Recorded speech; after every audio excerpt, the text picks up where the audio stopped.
Did crosswords, puzzling yourself.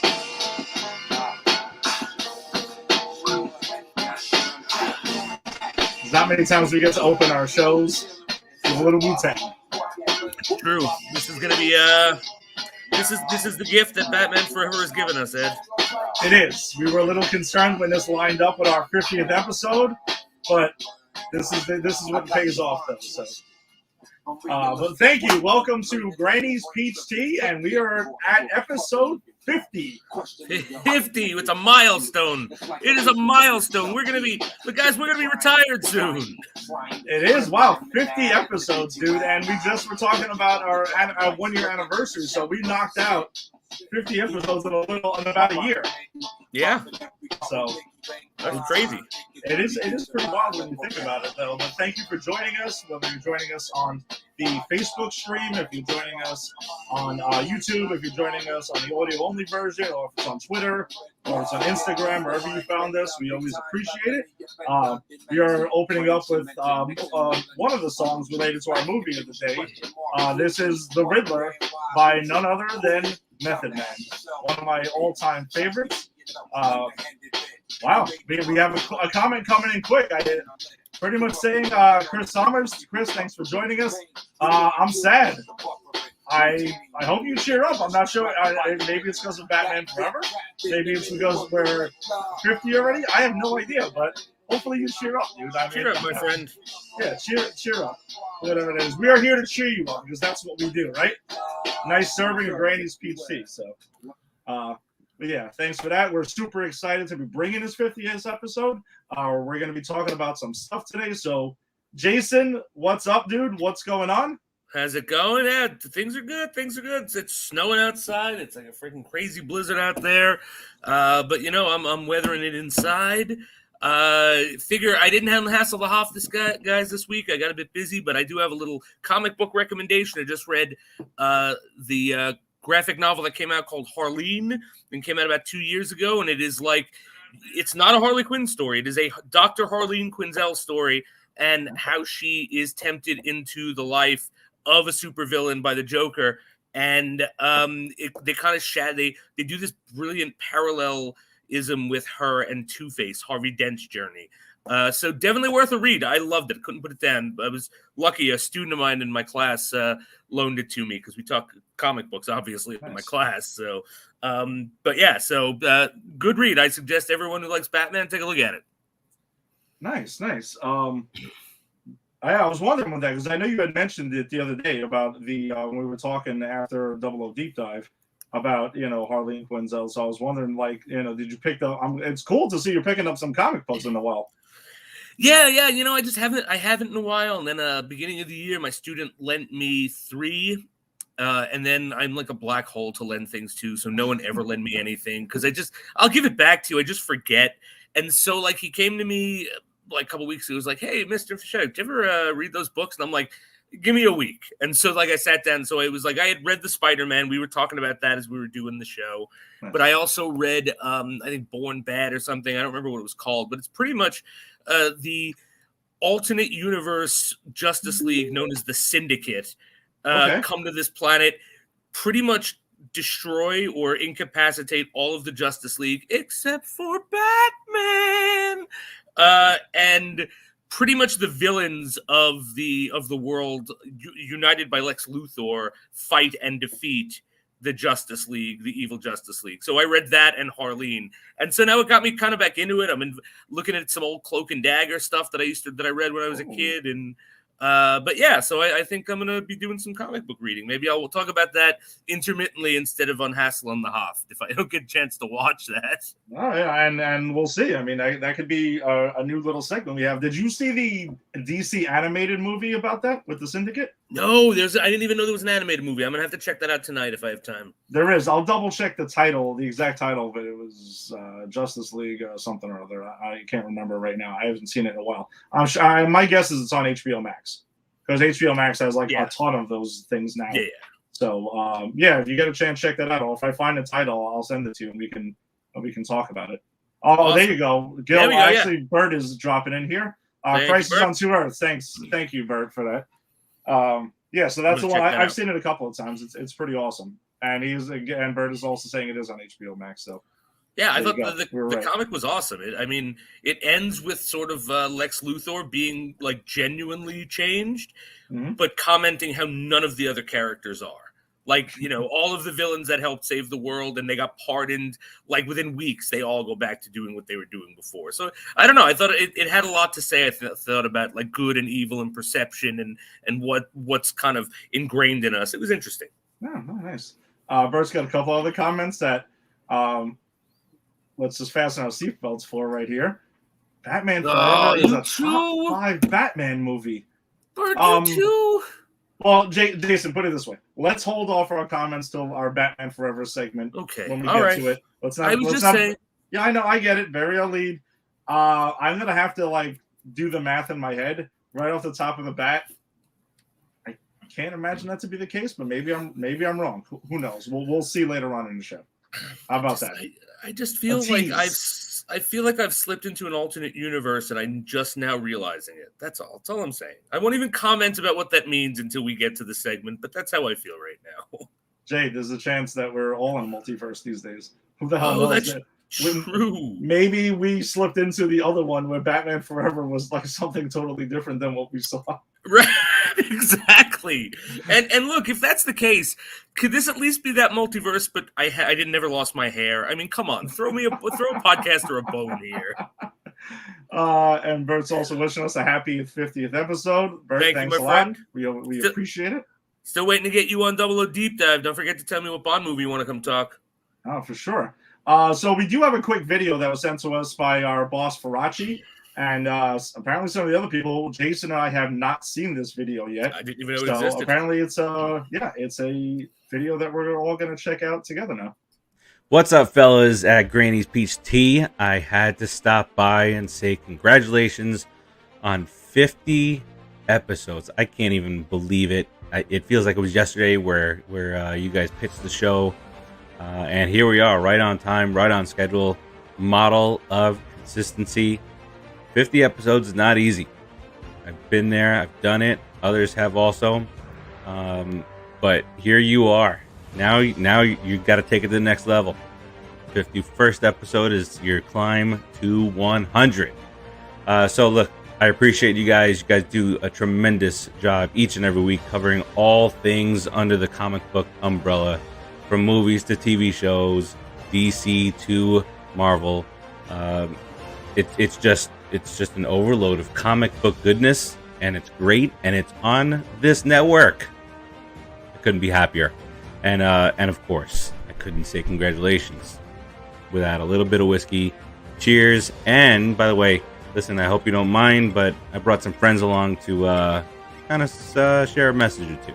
So congratulations once again, and here's to 100. Peace out. Hey, Jason, congratulations on episode 50 of Granny's Peach Tea, and congrats on being the fastest show to get to 50, if I'm not mistaken. Consistency, bitches. Consistency. And that's awesome. I am proud to be an OG Peach Tea member. You guys are taking the show. You ran with it. You've done a phenomenal job. I enjoy watching it every week, even if I'm not on it. And I love being on it, too. So anytime you guys need me, you know I'll be there. But again, congratulations. You guys do what you do. It's fantastic. And I am waiting patiently for that one show. Batman vs. Superman. One final all-out brawl. And I think we should call it Prep Time vs. Volkswagens.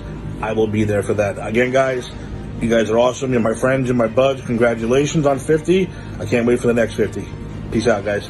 Congratulations to Granny's Peach Tea. Now that you're over the hill, it's all downhill from here. Hello, my children. This is Eric from the A to Z program, and I just want to make a special congratulations and job well done to the Granny's Peach Tea for the 50th episode. You guys are great. I'm happy to be with you on the network. Happy to have you guys with me. Proud to be part of the network, and proud to be part of something that can achieve 50 episodes so fast. You guys have done great. I personally enjoy it, so keep it up. Congratulations. And that's about it. I appreciate you. I really do. Hey, sending congratulations to you all, Ed, Jason, and Tony, as you celebrate your 50th episode of Granny's Peach Tea. Congratulations on that milestone. I look forward to meeting my own milestone with Ed, hopefully this season on the Empire 161 show. Hopefully we could talk about the Yankees again and I hit my 50th.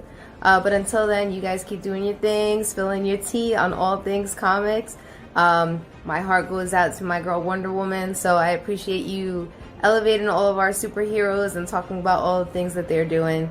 Keep doing the great work, and congrats on 50 episodes, fellas. Hey guys, it's Kyle. Just want to say congrats on 50 episodes. I know how big of an accomplishment that can be. Jader and I just did this a couple months ago at this point, and I know it's just kind of a massive achievement, and you look back and you haven't realized that you've gotten this far, but here you are, and I'm really proud of you guys. Having a comic book show is something that a lot of people are doing, but you guys seem to do it in a different and more unique and special way, and it's gotten you this far, so I applaud you guys. I appreciate you guys, and I'm so glad you're a part of this team, and I hope to one day be a part of this show as well. So Sorry I couldn't be there to celebrate the 50th episode of Granny's Peach Tea, but congrats, Jason, Ed, and Tony on 50 amazing episodes talking about some of the best movies and best shows going on right now. Hopefully I can be on there soon. Keep it going, guys. Like I said, one of the best shows on the network. Nothing but success. All right, guys? Bye. Just wanted to give a quick shout out to the second best show on the network, Granny's Peach Tea. Boys, how you doing? How's it hanging? Can't believe you guys are on episode 50, man. It's been quite the ride. I'll be lying to you if I told you I saw every single episode of yours, but the best ones are probably the one that have me in it. No, honestly, guys, you guys keep crushing it. I love everything about your style. In fact, I heard your favorite movie was A Spirit, so in the spirit of things, I decided to cosplay as such. But guys, to 50 more, man. Tony, Jason, Ed, you guys are the best. Thank you so much for having me on. It's always fun. Every time I'm on, I can talk and talk and talk and talk, so I know it's like a 4-hour long episode, but here's to 50 more, 100 more, what have you, man. Love you guys. Peace. It's your boy Rick City from the Old Dirty Five Pod. Normally, I'd be toasting your success, but today, 50th episode, this is a really big deal. I gotta dig deep in my vocabulary to come up with the right way to sum this thing up in one word.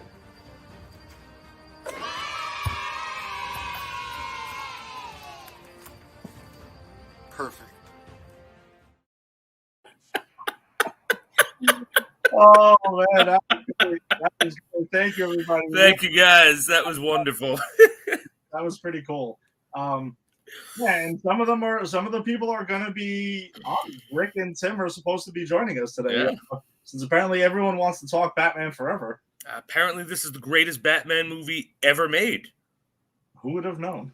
I wouldn't have guessed it. I think I might have woken up in an alternate multiverse today. But hey, we got in the words of Chris Walken, we got bigger fish to fry first. No, it's true. But no, thank you, everybody. We really appreciate all the kind words. But let's get this 50th episode, rolling here, and let's do it as we normally do. Let's jump into the CW verse, as always. So we're going to kick this thing off with Superman and Lois, season 2, episode 3. Dude, have we been duped? I think we might be. Yeah, I think we might have. I don't know. I don't know where they're going. The thing is, it's not Doomsday, but I'm still holding out hope that it's going to be. Yeah, so I don't know. Well, let's talk about some other stuff that happened throughout the episode, and let's just jump right into it then. So pretty much throughout the episode, Clark is having these headaches that are continuing on, but now it's escalating to where he's snapping on his kids, right? Jonathan and Jordan. I want to say again, digging the fact that they are really finding ways to put Superman in peril, like. Yeah.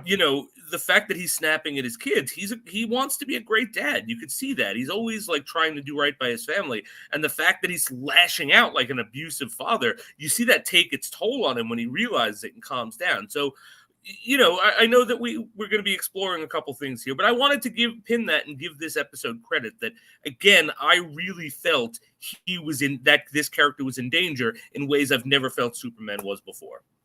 Yeah, and it is kind of frightening when he does that, though, because his eyes turn red and he's just like, his voice gets kind of deep, and they're like, holy shit, is this going to be like Injustice Superman that's going to like snap on his kids for a second?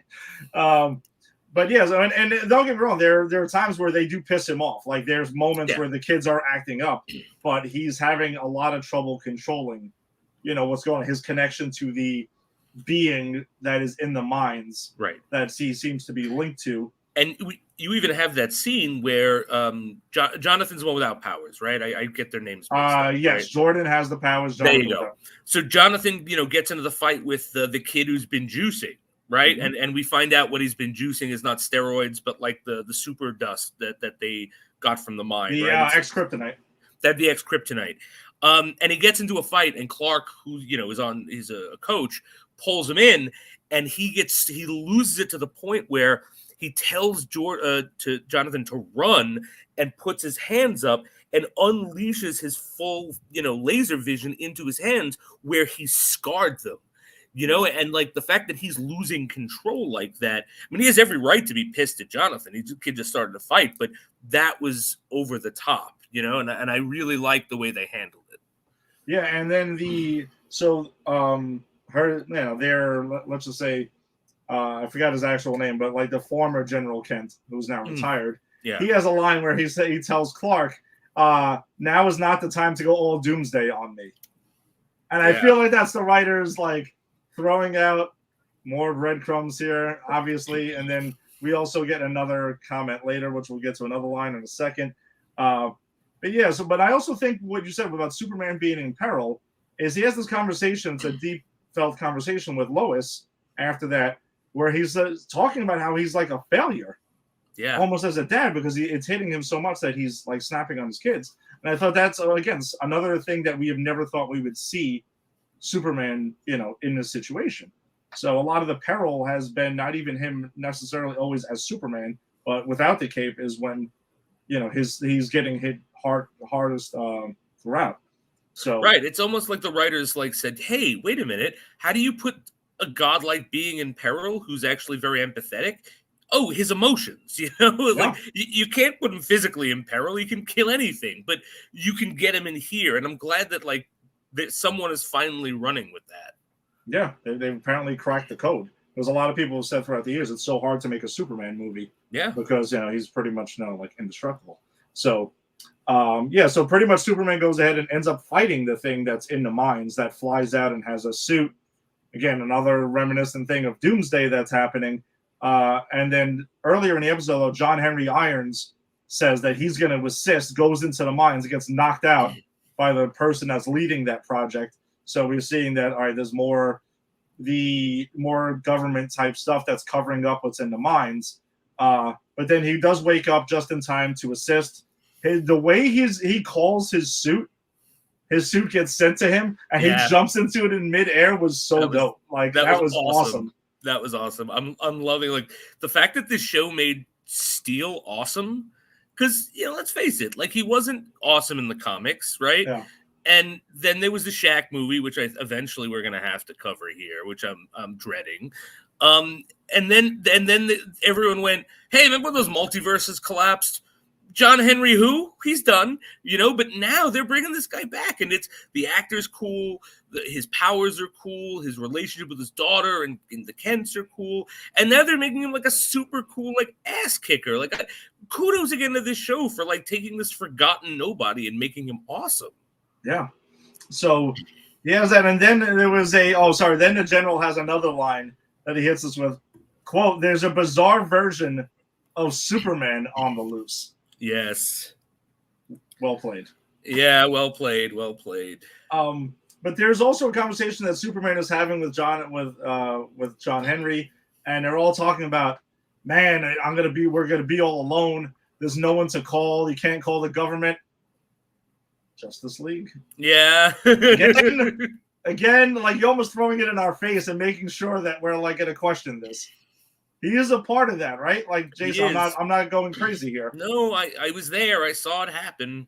It was him and Ruby Rose and the Flash. Yeah, and everybody. So I mean, there is somebody he can call. He also has a cousin that's pretty powerful too. Well, she's off-world, if you remember. Oh, that's right. Yes, yeah, yes. She's off-world. So that's also pretty cool. I'm still holding out hope, as I said at the top, that this Bizarro stuff leads to Doomsday somehow. Because I mean, if not, then this show is just trolling us. But they kind of done some of that in season 1 also. They did troll us a little bit in season 1 where they're misdirecting us. So that's why I wonder if this is going to happen again.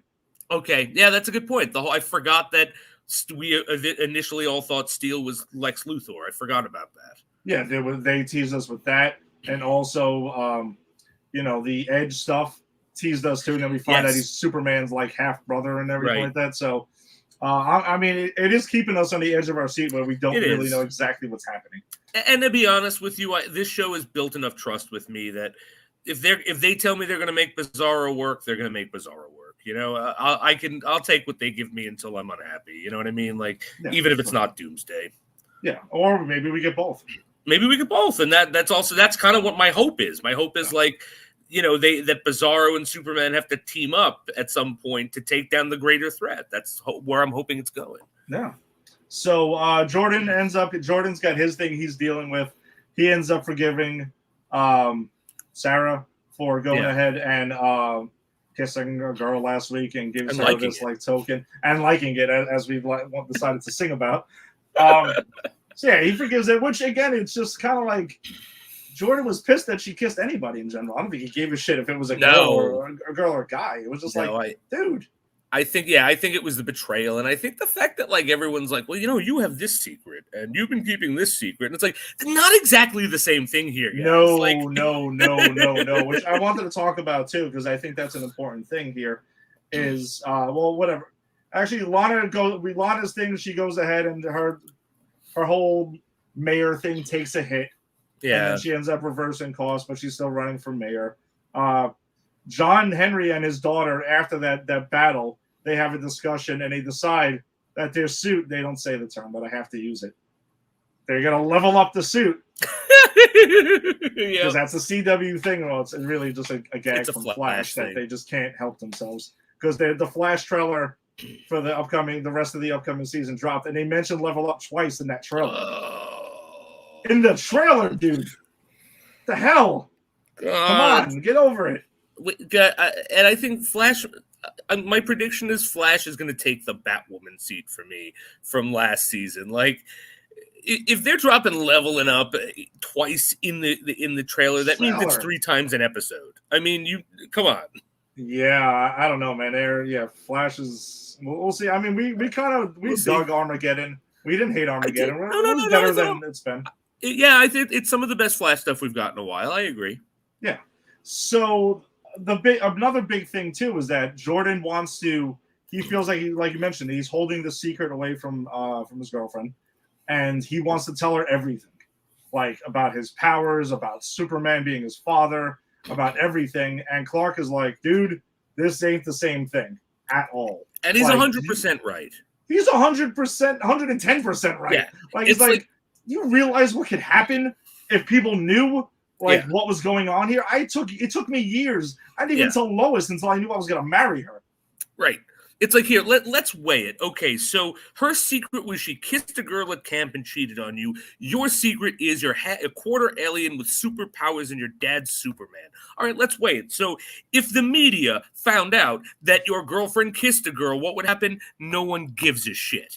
If the government found out your girlfriend kissed a girl, what would happen? No one gives a shit. If Lex Luthor or any other villain who wants to kill Superman finds out that your girlfriend kissed a girl, you get my point here. No one gives a shit. That's not a real secret except between them.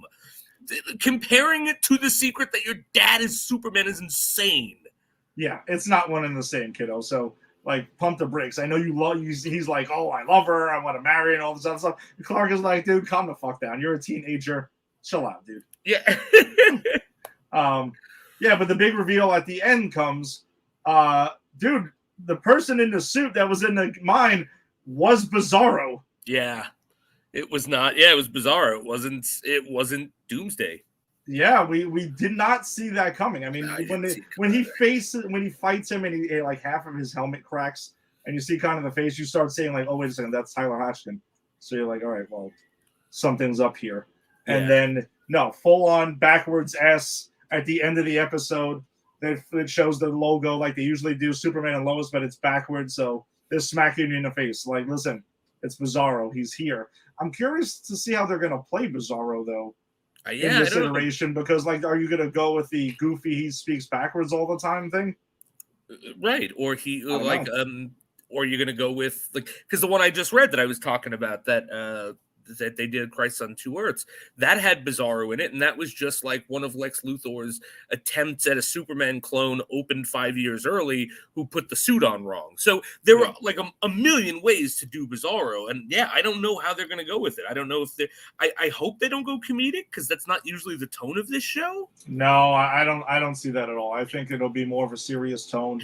I'm not saying I'm against the speaking backwards thing all the time, but it's not like, hey, this guy thinks you should, instead of saving people, you kill people, and that's the right thing, or some goofy thing like that. Right. This mirror universe thing. I mean, look, if Bizarro showed up on Supergirl, that's exactly what I'd expect. And it would be fine. I'm sure if it was the right season of Supergirl, it would be kind of fun. But because that was the tone of that show. But I think this show needs to tackle this a bit more realistically or seriously. Because I think if they start messing with their tone now, and it's like, oh, I think it's a good idea to kill people because it's the opposite of save, like, then it's gonna kind of be real hokey. You know what I'm saying? But again, like you mentioned earlier, we trust the writers in this. They're not gonna like drop the ball on this. I think they probably got a cool version of Bizarro. Yeah, I'm sure to show with us. So Bert is commenting here. They did Bizarro on Smallville too. Okay, I think Tim had mentioned that to me. I personally did not watch. I skipped Smallville because I just didn't care for the character at that time, or didn't really like the concept of what they were doing for it. So, I didn't get a chance to see it. Maybe I'll check it out on YouTube to see what they did and maybe compare, what they're doing on here. And Ginny, who will be joining us, for Batman Forever. Happy 50th. Ginny, thank you so much. Our partner on Double O Deep Dive. That's right. All right, so then that pretty much takes us to Naomi, season 1, episode 3. To tell the truth, like, this was an episode where I'm starting to I'm okay with the show. I don't love the show just yet.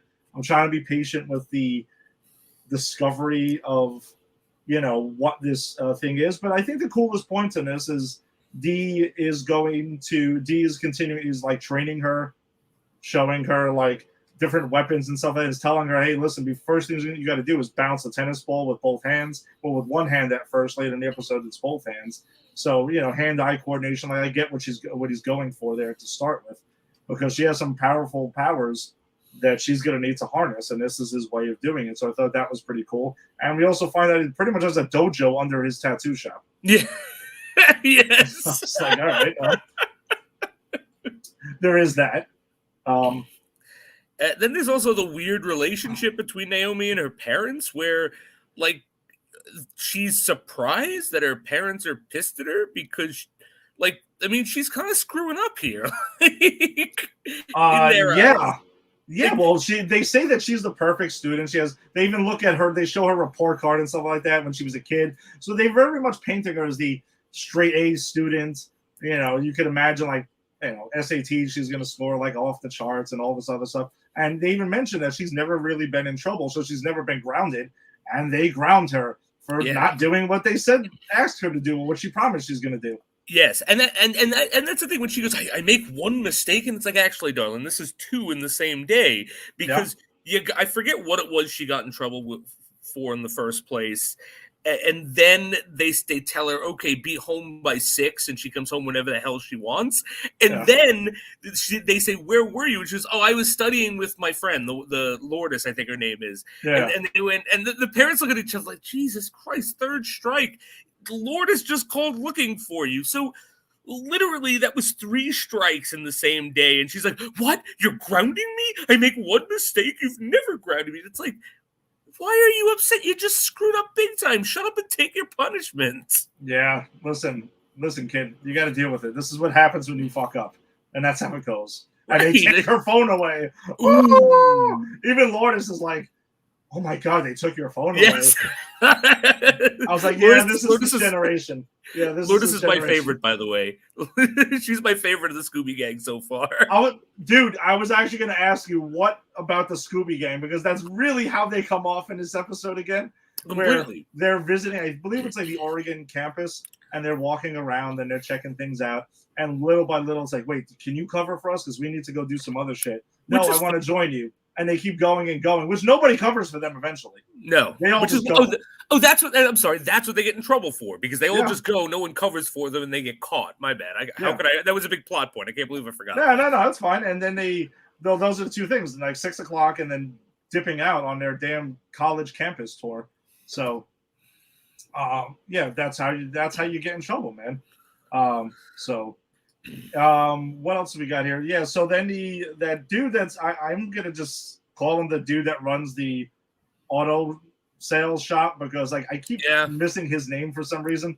The guy who he I don't know his name either, but yeah, he has some machinations with her. He's obviously an alien. Mm-hmm. And he has this disc, the disc that was found in the first episode. He keeps in a safe, apparently. Naomi and her buddy find out about it. They go to the dealership. They do this whole ruse. They get into the safe. They find out, I guess they take the fake one instead of the real one because there's a secret compartment. And then we find out that this disc is connected to Naomi directly, that she is the key, or he believes she is the key to opening this whole secret thing up. So that's been his whole obsession with getting to her. And he also talks to this other woman that's there who's also an alien, who apparently they're from the same planet. And it turns out that, she's saying that the guy kind of had something to do with their planet being, they can never go back again. So either they didn't really say if it was destroyed or if they've been banished. Yeah, they weren't clear. So I'm kind of curious to see how that unfolds. And then she also reveals that the government is starting to hunt them in this scene, right? Yeah, she mentions that, but then at the end of episode 2, we remember that Naomi's father was put on this task force. Yes. So that kind of syncs up to what's going on here, and I guess they're just starting to be hunted. And as we see during the episode, though, they really are being hunted. Aliens are being hunted here by the government, by a division of the government. So then Naomi pretty much wants to go ahead and tell her parents about kind of what's going on at the end of this episode. Yeah, and she goes to, and then her parents say, "We have something to tell you," and they drive her out to the middle of nowhere, and she makes this actually funny joke about you bring me out here to kill me. And they show her the ship that the spot that they found her in, and there's I guess it's her ship or whatever, and they know that she's an alien, have known this whole time, and that's the big reveal. And I thought that was interesting. That was interesting. I had a weird feeling that was coming throughout the episode, though, so I wasn't totally shocked by it, but I'm glad that they can kind of get to that at this point and do that reveal. I mean, so those are my takeaways from this episode. Not my favorite episode of the 3 so far, but yeah, it's this is one of those shows that I think it might be one of those things where I can acknowledge that there are people who are going to really like this, and I do think that there's an audience for this. I just don't at this episode. I don't think I'm among them. I'm gonna keep an open mind, and that could change. But I don't know. It's just the Scooby Gang.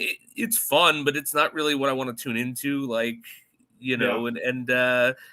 not. I don't really know where we're going with this alien stuff, and and I'm just, I guess I'm just not buying into the ethos of the show yet. But I'm gonna keep watching, keep an open mind, and I'm hoping that changes. And that's changed. Look, I went from being someone who hated Batwoman to taking on the actual task of leading the Batwoman conversation. So it can change. Yeah, as Batman said in Batman Returns, things change. Yes, he did. He very much did. Maybe not the first person to say it, and won't be the last, but it was a thing that was recent. Tim was wondering what the hell is Naomi. It's a new CW verse show that's on the CW. That's part of the universe. So, we've covered it for a couple of weeks now. But I wanted to just ask, by the way. So we see that she has a Superman poster in her room, and they reference Zatanna in this as a comic book. Yeah, they which do. I thought was kind of cool. Interesting. So how's she running her site, her Superman fan site? A little preoccupied these days. Yeah, that's a good question. I don't know. Site suffering, man. The site is suffering. She might not be number 3. She may have dropped off some other notches because they mentioned her website was the number 3 Superman website. Unless she's got the Scooby Gang helping out when they're not Scoobying. That's true. Actually, maybe they are kind of like doing some like side work for her. All right, so let's keep it rolling here. DC's Legends of Tomorrow, Season 7, Episode 10. Jason, what'd you think? Oh, I loved it. I just watched it just this morning. And I'm going to sum this up in 3 lines. The plan. Step 1, stop the killing of the Archduke Ferdinand, thus averting World War I. Step 2, lure evil Gideon and the evil legends to that spot so they can try to undo it. Step 3, profit by stealing back the Wave Rider. And that is this episode. It's a really clever time loop episode. I've never seen a time loop done like this. They land in and the whole thing is like this is a fixed point, and no time traveler has ever been able to undo a fixed point. And so the Legends' whole plan is to undo a fixed point so that group has to come back. There's no way that they're not going to come back there so they can enact their plan. And they find the Fixed Point Saloon, which is just a place where time travelers hang out, because apparently so many time travelers want to go back and try to undo a fixed point, but time is killing them before they can do it. And the time, yes, I agree, Bird, I agree. Yeah. And so time pretty much kills anyone who tries to change this fixed point. And so Sarah Lance goes out and, of course, gets killed the first time, but she's invincible, like she's invulnerable. She cannot die. She's eternal because of the alien stuff. So she literally just keeps getting to relive the day of the assassination over and over, trying to stop the assassination. They reference it in the episode. I'm sorry. They reference it in the episode, but did you see Edge of Tomorrow by any chance? No, I didn't, but yeah, they do mention it, the Live, Die, Repeat movie. Yeah, because it was weird. Like, so that movie was released in theaters as Edge of Tomorrow, and me and Angie ran to see it because I found that over time that I was subconsciously a huge Tom Cruise fan. I didn't realize it. So I hate when I realize that about myself too. Okay. Yeah, so I gave in and we went to see it and absolutely love that movie. It's extremely underrated. But then when it came out on video, on Blu-ray, they changed the title to Live, Die, Repeat. It's just so weird. It's just so weird because that was like the tagline on the posters for Edge of Tomorrow for the movie. And they were like, "Oh, this is a better title," which I agree. It's more of an accurate title. Yeah. So what you saw, because that's pretty much the movie, is what Sarah Lance is doing in this episode. She's just reliving he's just reliving the same moment, trying to get it right. Yes, over and over again, because there's like this alien it's actually a pretty cool movie. I don't know. I'm gonna watch it actually. But, is it? Okay, I'm putting it on my list because I actually love time loop movies. Yeah, you would be all about this, dude. But yeah, and so it works perfectly. So this is their Live, Die, Repeat. It works perfectly. Watching Sarah Lance have to, figure out a way to take down the first assassin and then the second assassin and then thwart the third assassin when he actually, because as we talk, wow. So this is the second time in like 2 months that we're talking about the history of World War I and how it started, because we did it with the Kingsman too. Yeah, we did. And so, as we all know now from the Kingsman, and certainly not from history class. Sorry, Pam Simon. Actually, this is a joy. I do know this from her, in all fairness. But that was our social studies teacher, by the way. I love Pam. I've always loved Pam. She's awesome. Oh, me too. Me too. We're Facebook friends. I text her. I every now and then I just reach out to her because she's a wonderful person and was a wonderful teacher.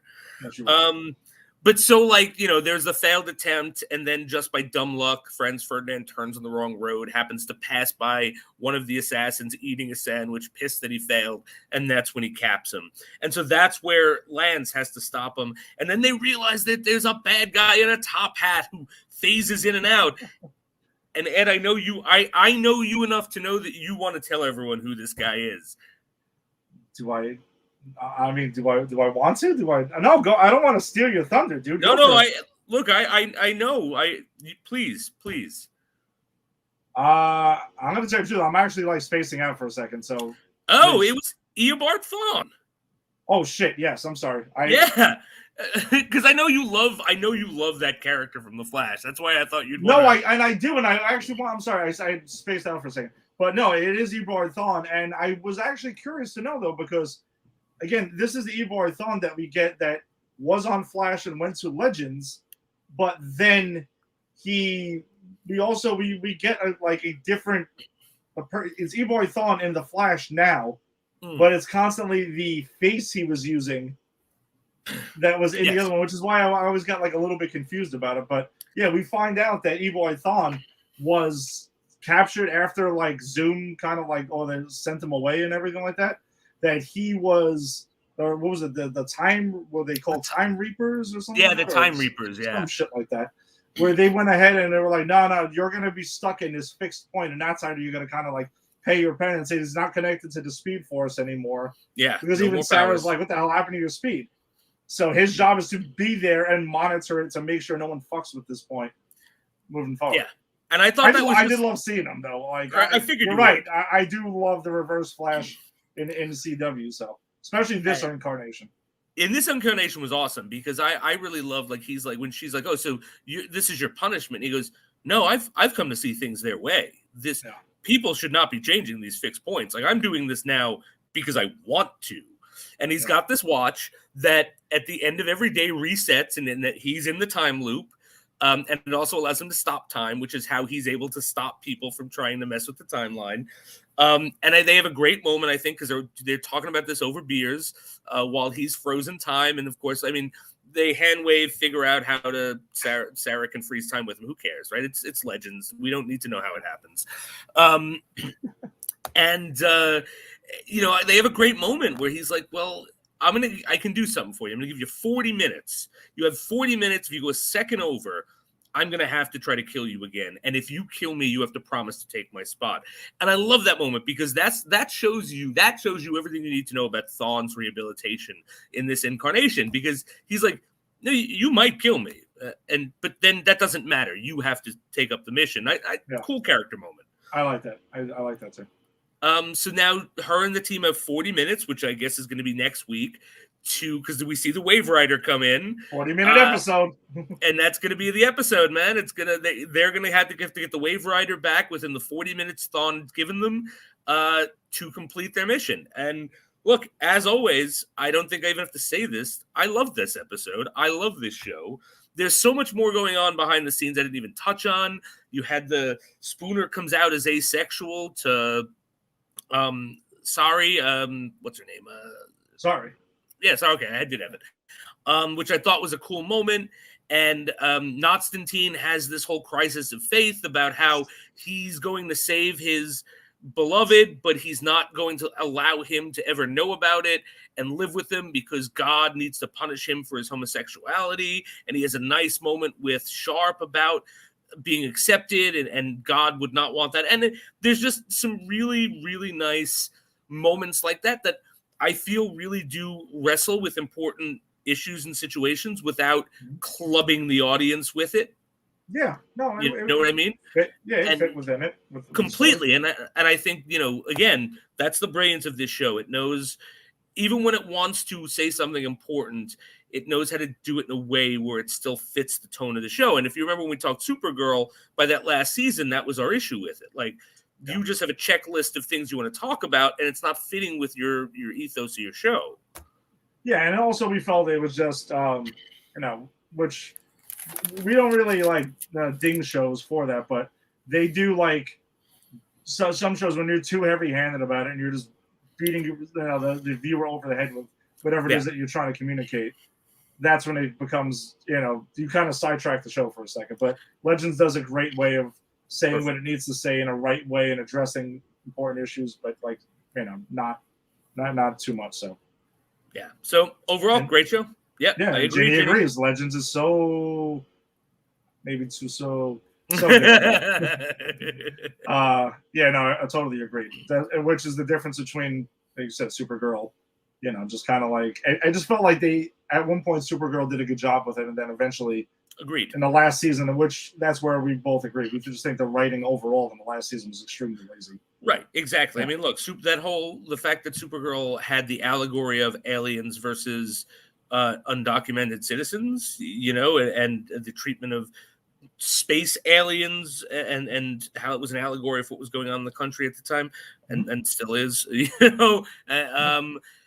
I thought that was perfect. So yeah, I'm really just talking about Supergirl the last season, about dropping the ball on what they were doing there. Yeah, absolutely. All right, so then we also got Batwoman season 3, episode 10. Jason, did you get what you wanted from the episode? Like, is it any surprise that I now have a crush on both Poison Ivies? I mean, no, I was expecting this. I mean, that woman who plays Poison Ivy OG looks like Poison Ivy to me. She looks like Pamela Isley would in real life. She's awesome. And her costume is very inspired by the Arkham games. Yeah, for sure. No, for sure. She has the more Arkham Asylum costume, and it looks great. I think the writing was really sharp when it comes to their stuff.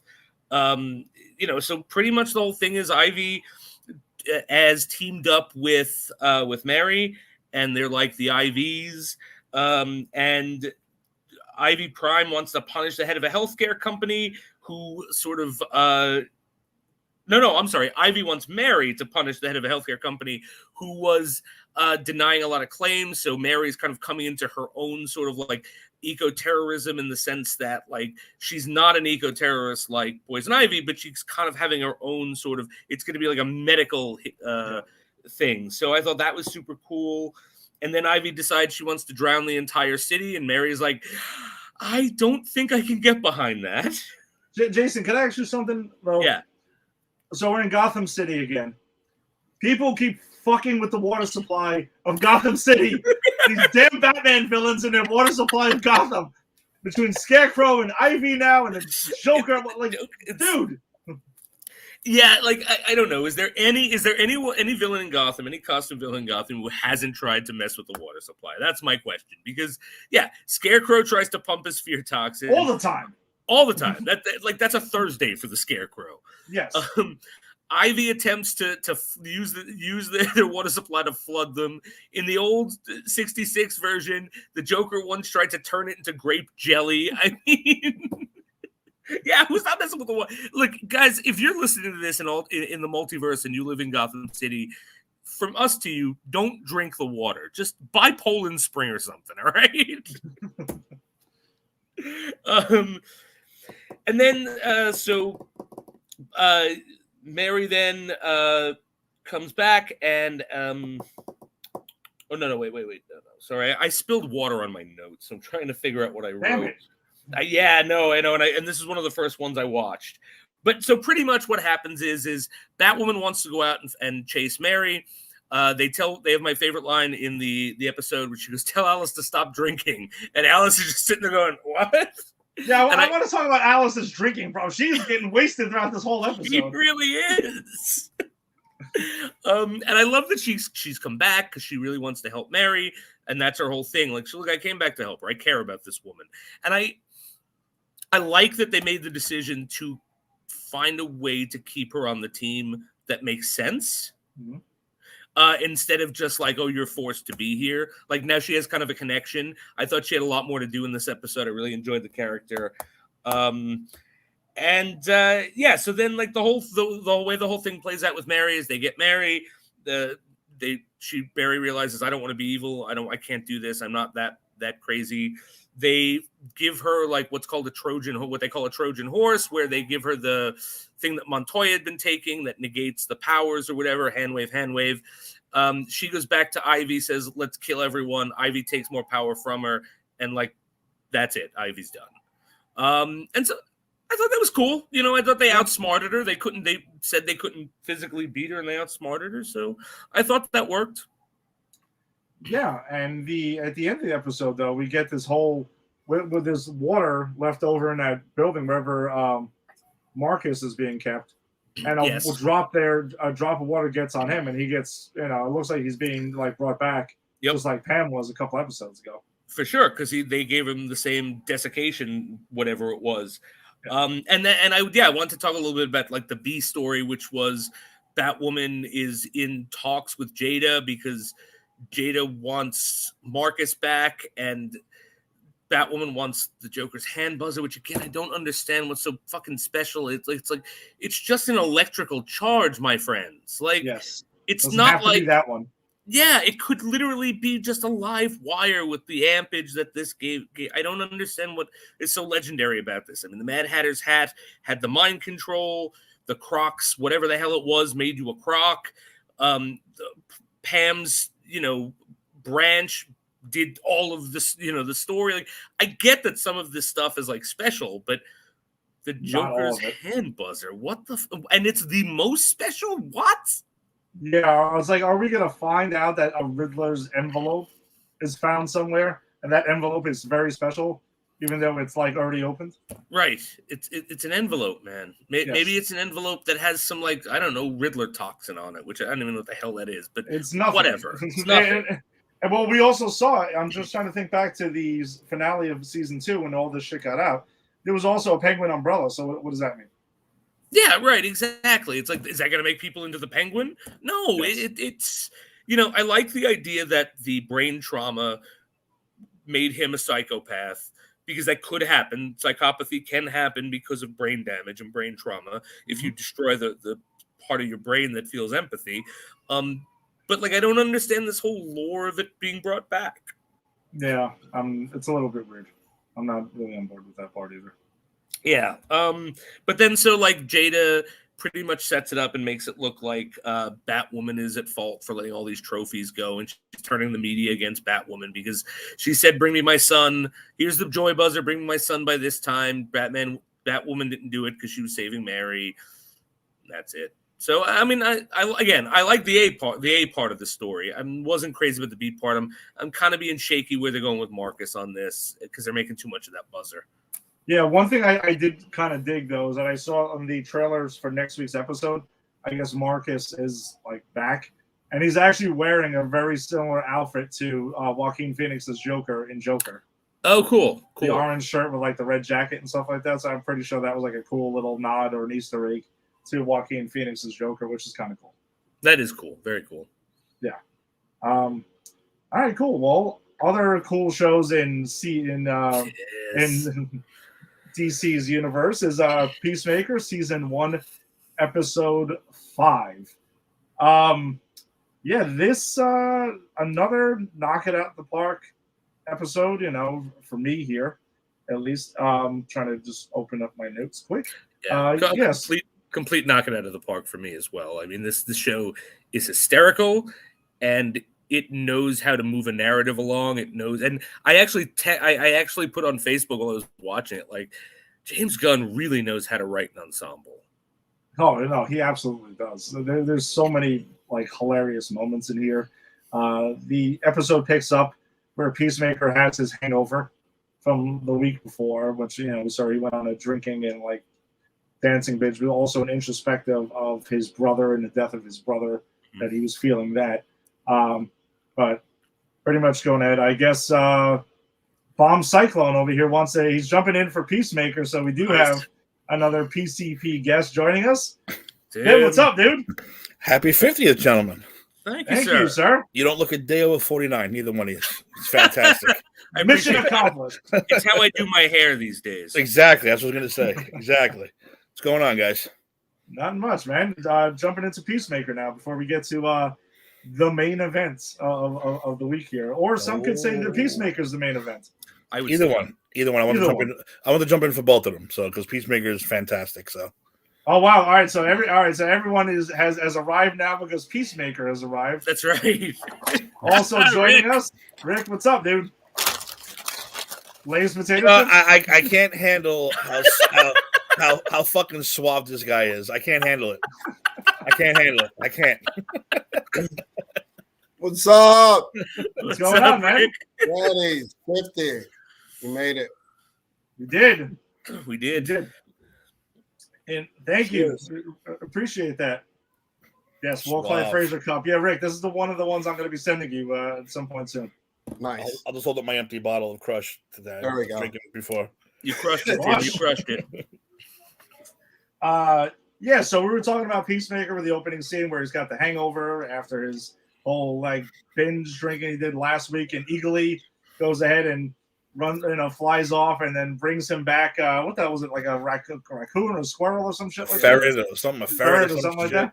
And it's like, dude, I'm not eating that shit. I'm like, get out of here. But you can have it though. It's okay. But somehow that ended up a seriously touching moment between Peacemaker and Eagly. Like by the end, when it's like, yes, thank you, man. Like they had a fucking touching moment. Him and a CGI eagle over carry on. He's having a conversation with the eagle, straight up talking to him about it. I thought that was hilarious. This is the second time we've seen him bring him something, though. What episode does that end up paying off? Yeah, that's a good point. They can't have a running gag for nothing. That's true. No, you're right. It's something to keep an eye on when he keeps on bringing him, and it also shows that Eagly isn't just like a random eagle that's there, or Peacemaker's he is out of his mind, but totally out of his mind where he's talking to an eagle that's not listening to him. He's gonna bring him a fucking a foot or a hand or an eyeball or something crazy like that by the time the show is over. Yeah, so then the team meets up after that, and then what was that? Oh. Just like that. Just like that. Completely normal. My Roomba was breaking into the room. Wait, the machines have risen, guys. It heard we were talking about Peacemaker and it wanted in. So I'm sorry. So the team meets up and they pretty much have this whole team meeting and powwow. And then we get to see Economos doing a PowerPoint presentation, which seems to be that's a PowerPoint presentation I want to be part of in one of my work meetings, because it's hilarious. He's got things blowing up and shit like that, and he's got butterflies flying into people's asses because Murr is explaining that they can get in through any orifice. There is a lot of information about the butterflies we do get in this episode. Yes, we do. We now know what they are and what they're about. Well, we don't know what they're about yet, I think, but we know what they're doing. Yeah, they are going in through orifices of people. Peacemaker dropped some knowledge on us that apparently he saw on Google that Superman is into ass play and things like that. I love the confidence with which Peacemaker delivers these things that he just made up. Yes. No, I know. Yeah, he's into that. How do you know that? I looked it up on Google. I don't think that's true. Oh, so you're smarter than Google. Perfect. Oh yeah. Hey, Helen. Hi. Say hi. Hey, I got you guys in the headphones so she can't hear you. Which was luckily while we were discussing the last couple of topics. That's perfect timing because I don't need to explain that right now. I was wearing earbuds to protect her. Oh, fair enough. Nice. Fair enough. Yeah, so we pretty much get a lot of that, and then Vigilante's killing and Murs having a thing pretty much telling him we want to be here all day, and then Vigilante literally answers him and is like, well, if we're gonna be here all day, do you guys have cable? You need to be here the whole time, and then pretty much calls him out. The whole interaction with the team is really funny. But then cut to Red Dragon or Augie, I guess we'll call him August. It's August Smith. He rats like he said he was going to in the last episode. Totally spills all the beans, even though he doesn't want to be a rat. He's totally ratting and letting them know they check the fingerprints and stuff and find out that, it's not him. It was his son the whole time. So those cops are on to, tracking down Peacemaker, and I'm sure that's where that's going to go, eventually. And Peacemaker apparently finds that he makes up names and calls his friends by shapes of their penises that he sees in the locker room. He would have fit in at LaGuardia College. He would have fit in at good LaGuardia Community College. Let me tell you that. Yes, he would have, exactly. He probably did go there. He probably did go to LaGuardia Community College after finishing up at middle college. Oh yeah, I can totally see that without question. He's giving people names of Prince Charming and things like that. And what the hell did he call Vigilante? Thimble. Thimble, yes. Yeah, and his answer back to Adebayo of like, she's like, "Do you guys just sit around and look at each other's dicks all day? Is that what goes on in a locker room?" And he's like, "Well, what else am I supposed to look at? Towels and shit like that." He justifies everything, like you said, Jason, with such confidence. Yes, with such like he makes you think you're the fucking crazy one. You're right. That's what's so great about it. But Rick, we chatted about it the other day, though. We also find out that he's being described as a bully through doing all this, and he says he was getting bullied by being called a bully and someone that bullies people. Again, like Tim just said, he's justifying it again. Like, the children can be cruel. Children can be very, very, very But cruel. he makes you think like, well, maybe I am a bully for calling him a bully. Shit. Like because he's so confident. Yeah, it's great. But Murr sends them on they find out where the butterflies are getting their food from and sends them to a factory where it's going. So the team goes ahead and rides there, which is that ride has a lot of interesting stuff there besides like the funny stuff where, they're bonding over music and he's introducing them to like 80s rock, glam and justifying spandex and teased hair and all this other shit, which is Hanoi rocks. Great. Yeah. Hanoi yeah, rocks. he's spilling it all there like deep cut shit. But we do find out that the government has been shutting down any attempt that any agency tries to as soon as they try to track down butterflies, it gets cut off. And that's why Waller has this black ops team, which we don't fully get like a full explanation of why in this episode, but anything that you guys might be thinking about that?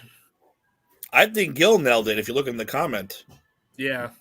I kind of think that's what it is if you check what he wrote in the bottom one. Oh, Bird's thinking that butterflies are good. I have a feeling, because why would the government keep shutting down every single, unless the president is a butterfly and it goes all the way that high up or that high down? Well, they do talk about a deep state in this, in that whole ride. When Peacemaker's like, "Oh no, it's like some deep state shit," and then Hardcore is like, "No, it's not. It's just higher up, and people are covering shit up and stuff like that." So it's deep state shit. It's kind of a deep state shit, right? Whatever. And Peacemaker's confidence is like, I'm right. Yeah, I'm sorry, Rick, you were saying. No, I was saying, I think especially after watching this week's episode, I think Waller is aware of what's going on. Okay. I think that she knows that the guy who's running the organization is one of them or is involved in some way. I think that's why her daughter is there. As we've seen from her, she will put anyone in harm's way. Yeah, of course. Yeah. She's like the complete opposite of like the mother from Hawkeye. Yes. She's like, "No, you're a superhero. Get out there." So yeah, I think her reckless, abandoned attitude, her willingness to kill anybody, we've never seen a soft side. No, not at all. No. I think she's a lot more aware. Right. There might not be one at all. No, they're not. She's the most cold-hearted person. She's the most cold-hearted person we've seen in probably like almost any version, Marvel or DC. Like she'll just do literally whatever it takes to get the job done, and including right now manipulating her own daughter. Yeah, which we talked about last week. And Rick and Tim, we didn't get your thing with this, but let's talk about Adebayo quickly because throughout the episode, again, she's like, she's being texting with Amanda Waller about planting this diary in Peacemaker's house, which she does at the end of the episode, and she feels really guilty about it. And then she takes it back, doesn't she? No, I think she left. No, she left it there. She left it. What did she take? Left it there. Didn't she take something? Did she switch the diary? I thought she took it back. No, I think she switched the hiding place. Yeah, she's moved around the hiding place a bunch. But I also love that it's Pizza tag that says Peacemaker's Diary on it. Yeah. Which is actually pretty funny. But are you guys buying that Adebayo is who she's being presented to be? Or do you think maybe she knows more, or she's more Amanda Waller than we are being led to believe? No, I think we're seeing her as she is. I don't think she knows what an asshole her mother is. Right, how would you want to work for her if you knew what an asshole her mother was? I think she's completely in the dark. Okay. Rick? Yeah, are you done, Tim? Yeah, I'm good. Yeah, I'm good. Finish up your thought. All right. No. I think Tim's like hit the nail on the head with that one. I think this is like all about bad parenting. You know, we got the evil dad, we have the evil mom. Yeah. We've had multiple examples of evil dads. When he was sharing the story of what happened with Idris Elba, what his dad did to him with the rats and stuff like that. So I think we're just kind of running into an evil mom, evil dad trope where the kids are just going to have to be adults by the end of the season. Yeah, no, there's been messed up parenting. I was just wondering about that, though, because there's some circumstantial things that have been happening where, you know, she is finding her way into like planting the diary. And then last week she shoots Judo Master conveniently as he's saying, butterflies are not who you think they are. And then boom, you know, like I was just starting to question that a little bit. I guess for the most part, I agree with you guys. I think that's what it is. But it just seems like things keep on happening. Yeah, you're absolutely right with the Judo Master one, because like comedic timing is comedic timing, but comedic timing is also an excellent opportunity to like, you know, foreshadow. Yeah, exactly. Mm-hmm. No, it's brilliant. So when they get to this place where their butterfly's food is, did you guys also notice, by the way, where the side of the truck that they keep driving, they keep switching the signage of whatever the fake company is, and this week was Laying the Pike Plumbing. Oh, I didn't even realize that. I didn't realize that either. I gotta watch that. Yeah, no, it switched a few times. This week's was the best one. The Laying the Pike Plumbing was absolutely hilarious. So they get to the warehouse, and then you know, Hardcore and Adebayo pretty much kind of they choose it up to see who the hell's going to go with them, whether it's Vigilante and stuff. And Vigilante, before they go out, that whole conversation, Jason, I'm sure you want to talk about when they get off the truck. Go ahead. No. Like when he which one? The one where he comes out with when Vigilante comes out with the chainsaw? The chainsaw, and then like Peacemaker's talking about like, listen, you know. He's got the gun and they're like, hey, do you think that's a little bit overkill? He's like, well, I'm gonna finger bang you. I'm gonna go and do this. And that whole conversation's hilarious. Oh God, yeah. What? Well, you know, lesbians don't finger bang. Well, no, actually, I think lesbians finger bang more than anyone. Oh, right. I guess I just didn't think about lesbians as having fingers. Like what? And Adebayo's like, do you think before sex their fingers just fall off? He's like, whatever. Those little conversations are great. I love those side conversations. I love the chemistry between Adebayo and Peacemaker. I've said I love that actress from Orange is the New Black. I think she's killing it in this show. And I love when they walk in and she's like, all right, play it cool. All right, don't do anything crazy. All right, no problem. And he puts the X-ray vision on because he's got the X-ray vision in his helmet, and he just without warning starts opening fire on everyone with a butterfly in their head. And she goes, "You couldn't have even given me a warning." And he's like, "I shot a woman in the head in front of you. That wasn't enough of a warning." And it's pretty graphic because the way it's presented, we see. Wham! Head explode, blood shot right out the side of the head. I thought that was pretty great, and he starts wrecking like shot. No, when the butterfly starts crawling out of the head, that was like second shot. Bang! That was like Negan to Glenn gruesome. Yeah, it was. You're right, because you got the opening of the head and everything like that. Like it was all there.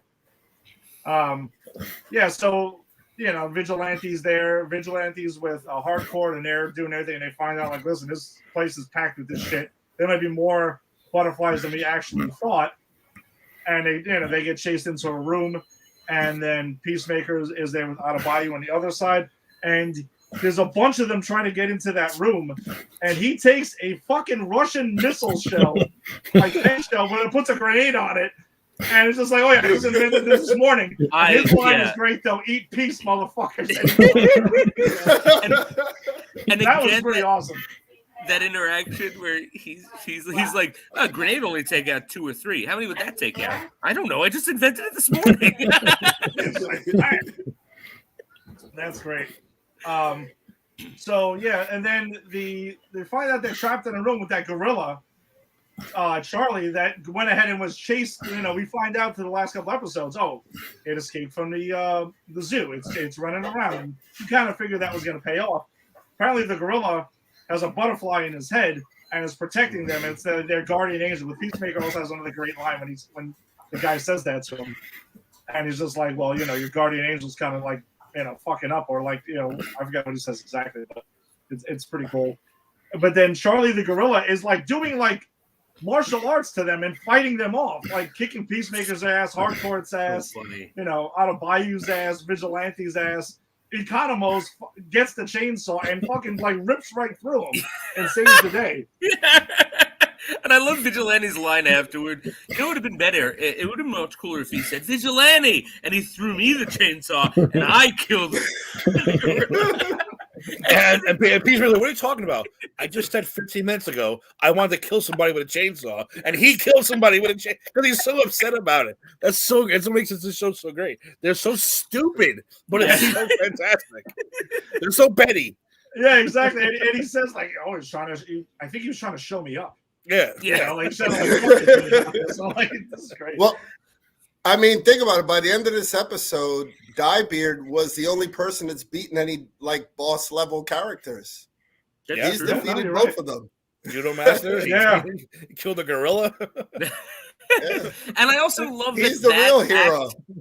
That act of savagery is what unites the group, right? Because we didn't really mention it, but going on this mission, Peacemaker is 100% pissed at Economos for setting up his father. And he has that great moment where he's like, why did you do that? He's like, I just couldn't think of anyone else. And he literally just starts a litany of like the I don't even remember. List. Dude, it's the greatest list ever. Because you see Cobra Commander, Shipwreck, Snake. The red lion from Voltron. Yeah, when he said Shipwreck, I was like, dude, you just mentioned Shipwreck. Of all the G.I. Joes, you busted out Shipwreck. This is fantastic. Economos is like, well, that guy's dead. Shut up and listen to me. I'm giving you a list. It's not real. But sorry, go ahead. No, go ahead. The post-credit scene, if you've been sticking around with them, are usually like alternate versions of scenes, and there's a whole bunch of them that are named after that in the post-credit thing. Which he's like Will Ferrell, Danny Glover, Mel Gibson. Yeah. He says like name the Beatles, all of them, and then Economos like, well, not Ariana Grande. I'm not going there. She's too fucking innocent. And Peacemaker's like, all right, fine, that might be true, but still. Hey, what's up, buddy? Hey, what's going on? No, okay, you don't have to say hello. All the kids are making an appearance tonight. You better get Jackson pop his head in. No, yeah, you got to carry him in and put him on your lap, Tim. He's too big. Regina's taking him to Regina's taking him to a friend's house, so he can say goodbye. I would have watched another half hour of John Cena just fucking listing people. I could not stop laughing. I had rewinded actually. I was like, I gotta watch that again because I couldn't stop laughing. Just the amount of people he came up with, dead, alive.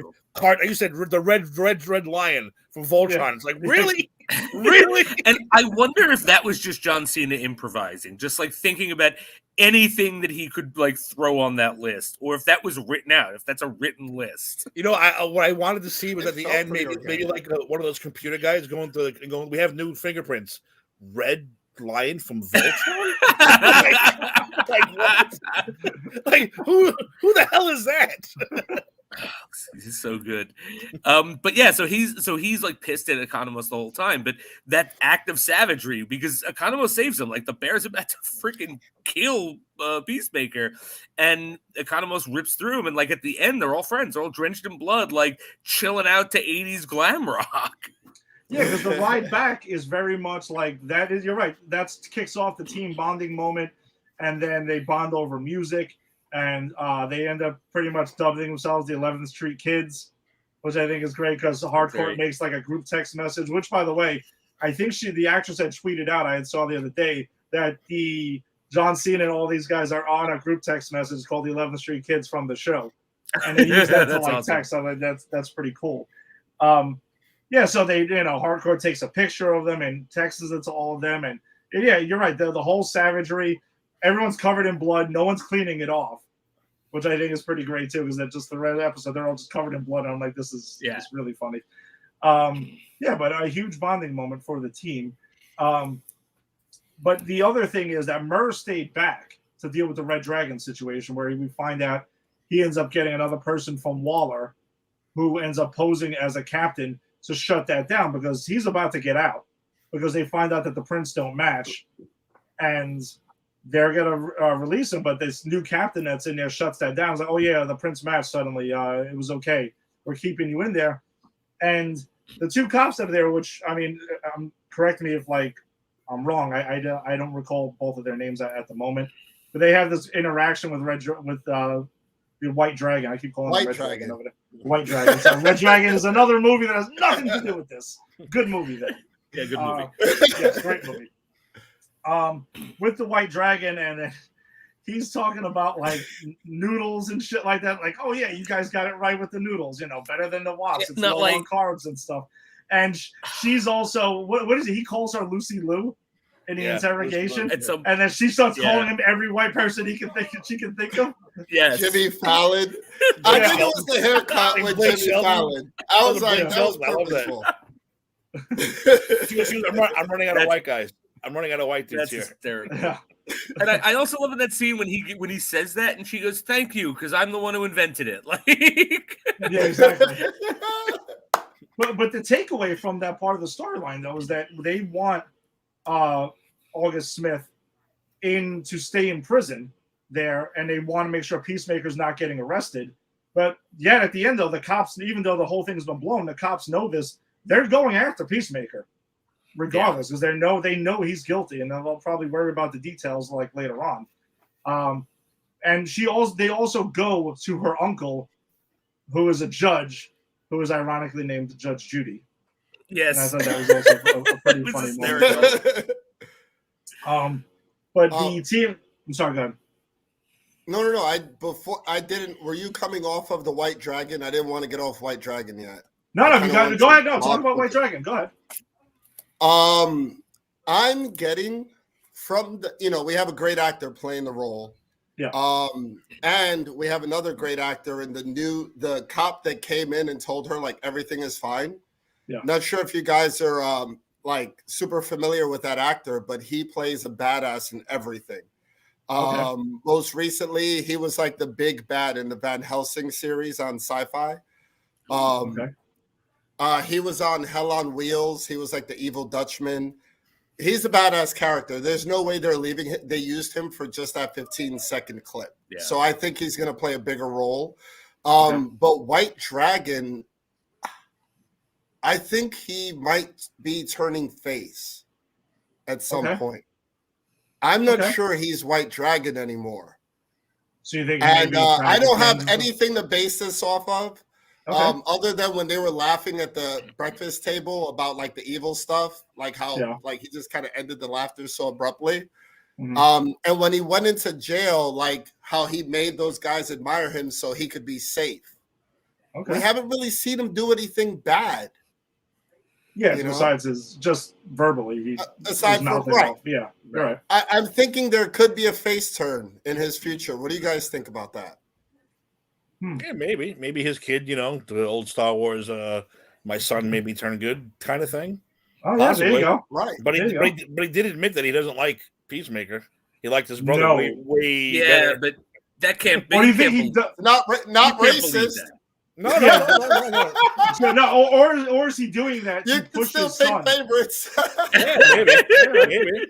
He could be doing it to push his son, though, like to that's true too. I was like an extreme version of tough love, an extremely version of it. Also, too, I think if the face turn is going to happen, it's going to have to be with the exploration of the son/brother's death and what happened there, because I think that comes out of the White Dragon's like own sort of like blaming Peacemaker for whatever happened to the son. I don't think any of that was true. Like, you came out and I felt nothing for you. I think that's more like I've shut myself down because I blame you somehow for killing your brother. So I think and I think the show is smart enough to tackle that too. But I think the only way he's going to make a legit face turn is if that somehow gets tackled and resolved between him and Peacemaker. Okay. All right. I'm going to lob one more thing before we move on from this. I think we might see Vigilante take a heel turn and possibly become White Dragon. Wow. Okay. I don't see the racism. He knows where all the stuff is kept. He's seen it all already. He is a psychopath. No, he is. I don't think we could debate that part. Yeah, it's just the face turn thing. Somebody has to have a heel turn. And Vigilante, I'm not 100 on him. Eagly, I'm all in with Eagly. Vigilante, I see him. No heel turn for Eagly. No heel turn for Eagly. Get out of here. He's gonna start grabbing people and like bringing dogs and cats and shit like that, and just like start murdering people. So after the team is done with they're celebrating. Murr tells them, "Hey, go, chill out, go home for the night and everything." Adebayo goes and drops Peacemaker home because Peacemaker doesn't drive his car around anywhere. Apparently, Adebayo's the one giving him a lift all the time. But then he invites her to come in, for a drink as well. So they invites her, but then you see this thing on the wall that they mentioned that Peacemaker apprehended Kite Man. Yeah. In the past, if you've seen Harley Quinn, Kite Man is pretty. It brought me right. Yeah. I didn't realize Kite Man was a thing outside of the Harley Quinn show. He's in the DCU. He's been canonized now in DCU. And apparently Peacemaker has taken him down.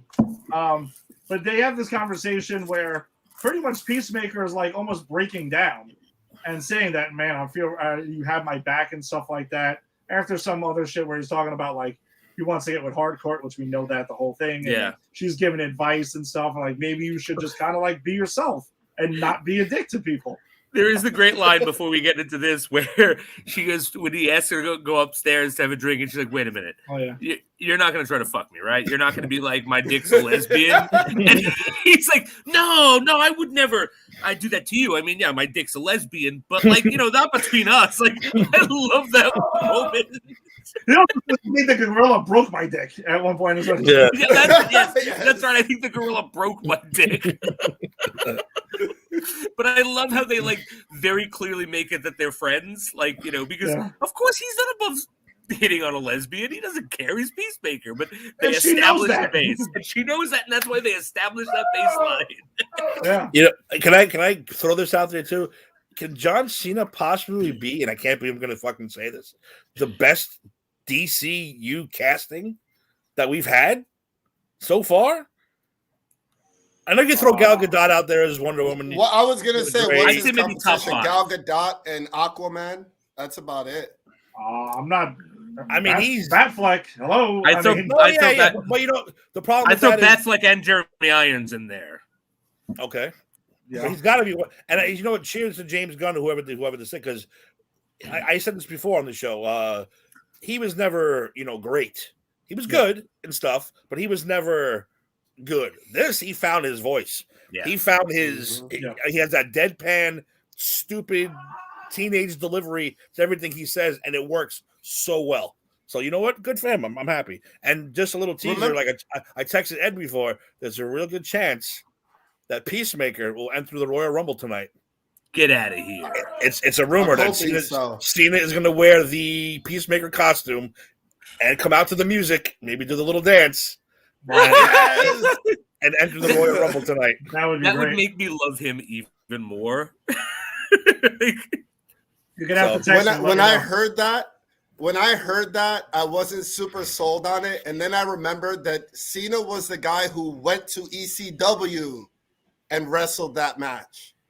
Like literally his entire match, they were just letting him have it the whole time. I swear they were hitting him with things by the end of it. Oh yeah, but he's the guy to take that step. I don't know. He also went to the Tonight Show a couple of weeks ago and went and did the interview in full Peacemaker costume. He's gone everywhere in that costume so far. So I think it's great. Yeah, he gave Jimmy Fallon a helmet. He did. He lost the helmet. Oh, that's awesome. I'm putting John Cena on the list of people that you can tell they love being famous. Like they really get like there are like Bruce Willis fucking hates it. There are people who fucking hate it, right? But John Cena, you can tell he loves it. Like he's showing up in character. He's just like he is enjoying the hell out of this ride, and I love to see that in celebrities. Yeah, no, me too. Like you have more fun when you know they're having fun. Exactly, they appear to be having fun with it. But that is an interesting thing, though, about the best castings. I mean, I think the DCU is their problem hasn't been casting. I think they've done a lot of great casting for the most part. It's writing. Oh, I'm not knocking the casting. I'm just saying. No, I know. I know what you're saying. He is probably like my favorite. Like I can't believe I'm saying it. Yeah, like I said, he's always been decent. He's never been like an over the top star. This is like, wow, this you nailed it. Like you nailed this character. This is your character. I hope he runs with it for many seasons, and I hope he needs to pop up in a movie to have an interaction with all the guys he's talking shit about. Superman. Oh yes, there has to be. I want to see him have a face off with Superman. Where Superman's like, I heard you've been saying I like ass play and shit play and stuff. But that's the problem. I'll never say ass. To get Superman, Henry Cavill Superman to say that would be the best thing about it. The only way Superman would be able to do it is if it was on if it was said online or something, and he was quoting like, "I did you say I had I liked ass play?" Like it had to be in quotes. Like, he'd say butt. He would say butt. All right, maybe he'd say I butt like play. butt. Dude, if that happened in the movie, I'd walk out. I'd get up. If he just said, "I heard you've been talking smack about me," that would already be enough. I don't even have to have him like really super say the words. That's fine. You can dance around it. He's been spectacular. We talked about it last week though, that a lot of the things Cena has been in, we feel like he's found his, like Tim said, he's found his voice now. He's found his thing. Even though I liked him in Trainwreck when he had that little cameo as just one of her ex-boyfriends. He's hilarious in that. He's like having sex with her and he's like talking about working out and shit like that. And I think it's really funny. But he was always that same, because like I said, we watched the TV show and the behind the scenes. He's a boring human being. So I've never seen any of that. I've never seen any of that. He is a boring, very straight. Like there's none of that. It's just this. Yeah. So you're like, oh my god, this guy's going to start trying to be in a superhero show. But it's like, oh, they found it. They found exactly his tone matches perfectly. So it works so well. And the fact that they could make a boring human being, and he's a good actor, like I have to give it to him. He's a good actor. And the fact that he's a boring human being and he's playing such a gregarious asshole in this makes me go, no, he's kind of a great actor. If really this is not who his persona is, and he's putting this on, and he's so believable, like maybe he's a better actor than The Rock. Well, you heard that he makes people sign contracts when you stay in his house. Like you have to sign a contract when you stay in his house. He made his girlfriend sign a contract when she moved in. You must do this. You cannot do this. You must do this. You cannot do. And he told Nikki Bella's in-laws, your towels must not be kept on the floor. Your bed must be made. At this time, we will have a fire. Then we'll drink coffee at this. It's like, are you fucking serious? He's got crazy OCD. Yes, this is all true. And it's all, you can watch it online if you want. He was very robotic, straight-laced, like insane. I'm like, he's got to be a robot. Like he's like a robot telling you like your itinerary for the day. We will have a fire at 7. The men will then go inside and have cigars. The women will do it. And it's like, really? I just came for a visit, dude. I want to go to like SeaWorld tomorrow. And you're giving me all these goddamn rules I gotta follow. Rick, next time you're in New York, I'm gonna have an itinerary. I'm gonna email it to you ahead of time, and we'll see how this goes. Good luck. Last time I went to New York, I forgot my vaccination card last time I went. You think I'm going to remember an itinerary? No. Next time I'm in Florida, Rick. Next time I'm in Florida, you can write the itinerary. We're 14 hours into the drive, and I was like, "Oh shit, I forgot my card."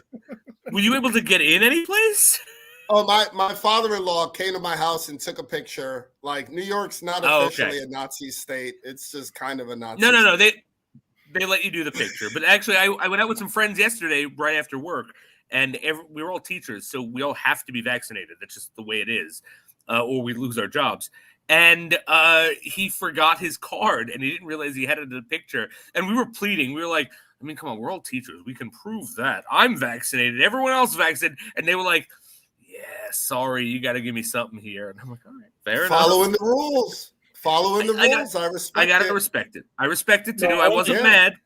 I've only come across one place that was a bit Nazi. I forget where it was. Me and Jax went, and we have it on our phone. I said, "Here's my ID. Here's my card." He showed him his card. He goes, "I need his ID." I said, "He's 12.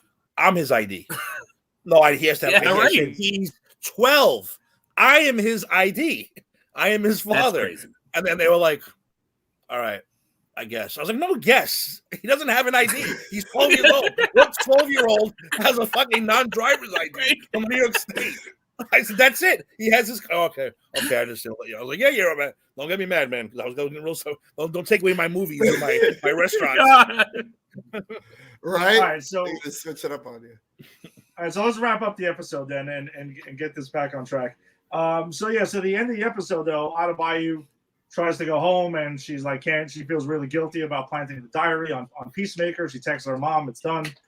So we know Waller knows that. And she pretty much goes in and goes to the office, trying to blow off steam, and Murr is there, not watching Lethal Weapon 4 this time, but he's trying to chill out. Wasted opportunity. Wasted opportunity. Could have been still watching it. But yeah, she goes in, she starts fucking with Peacemaker's helmet because she was with him when the X-ray vision thing, and she, says X-ray vision, and she's looking around and testing it out. She looks at Murr and finds out she sees the butterfly in his head, and the second he sees that, he goes all butterfly, chases her out into the street, into the rain, and she's just kind of like backing away, and that's where it cuts off as a cliffhanger. So second week in a row, we're left with a Murr as a butterfly cliffhanger. What do you guys think his deal is, though? I know Jason and I chatted about it, so I guess we can figure out, like, he's a butterfly hunting butterflies.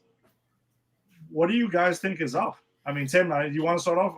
Well, maybe that's the twist. Maybe he's a bad butterfly hunting the good butterfly. He wants all the good butterfly. Maybe we're in the middle of a butterfly civil war that we don't. I don't know. I'm just saying. That's true. Because it doesn't really make a lot of sense, but it does make sense that they're not the bad guys. Only because, like you said, Judah Match is like, yo, you don't. They're not who you think you are. Who they are. So it could make sense that they really are just why they're here, why they're jumping into people's asses. We don't know. Maybe it's for the good reason, but maybe Murph for some reason is not. Maybe he wants to take over the world instead of whatever they're actually doing. I don't know, but it's a great cliffhanger because I literally have no clue on what this dude's deal is. Okay, I don't know why they all go. They all go body snatcher. They all do that freaking scream. I'm on the same page with Tim here. I'm fully in with They Live. Like, this is obviously They Live. But I think we're in the middle of a Kree Skull war with the butterflies. Okay. And I think that this guy, he has his agenda and he has his own mission, and he's going to run it as he sees fit. But I think that there are good guy butterflies and there are bad guy butterflies. I think Tim's right with that. And we just don't know who's who. And I think that's what Waller is doing, is letting it play out, monitoring it, and then she's going to make a decision by the penultimate episode. She'll make a decision. All right, fair enough. But that's just me thinking she's a cold-blooded genius, which she kind of is. She kind of is. Jason, anything on the end of the episode for Peacemaker? Yeah, no, I thought that was a super cool cliffhanger. I'm really curious what's going on. I actually do think that we are.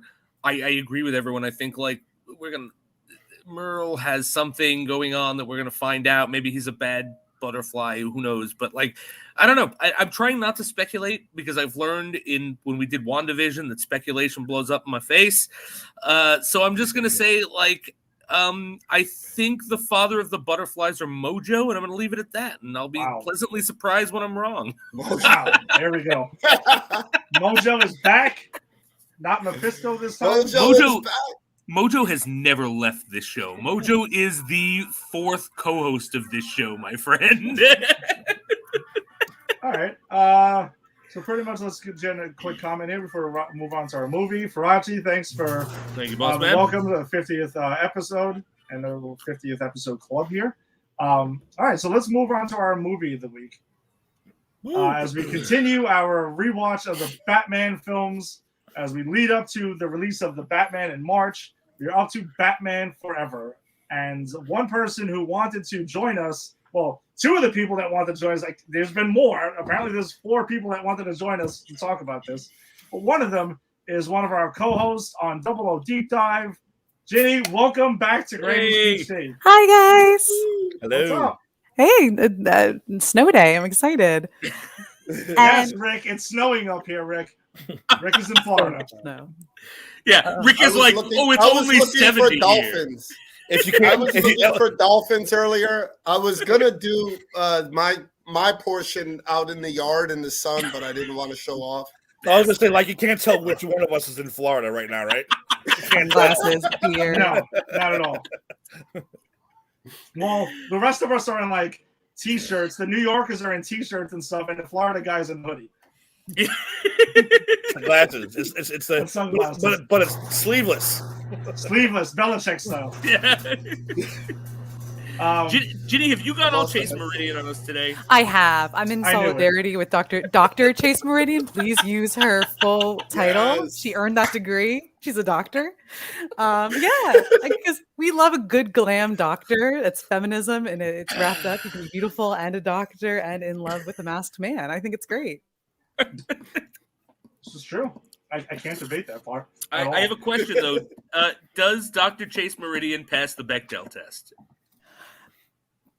I don't think she does. I don't think she does. Because I think she talks a lot about wanting to sleep with Batman, and that's really what she's talking about. And she doesn't look. There's no other women in this movie. If I can quote from the movie, I'll bring the wine, you bring your scarred psyche. That's his fucking psychiatrist. She's helping him. So before we get to Dr. Chase Meridian, who it's ironic because we were just talking about GoldenEye, Jason and Ginny and I, and we were talking about how that was one of the horniest Bond films we've ever seen. Dr. Chase Meridian's like, hold my beer. Because I don't remember it being this crazy. Dude, she's this entire movie. It was like a major crime scene. I better put on my sluttiest dress and go to this crime scene because he's going to be there. Yeah, so, yeah. And look. I might. She also not hijacked the bat signal. She did hijack the bat signal. She did. Yes. She's like, I'm here to solve some crime and get some Batman dick, and I'm all out of crime to solve.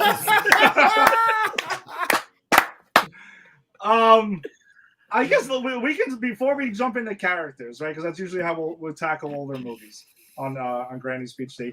I want to highlight the first lines of this film. The first spoken words of this damn thing is, "Can I encourage you to take a sandwich with you, sir?"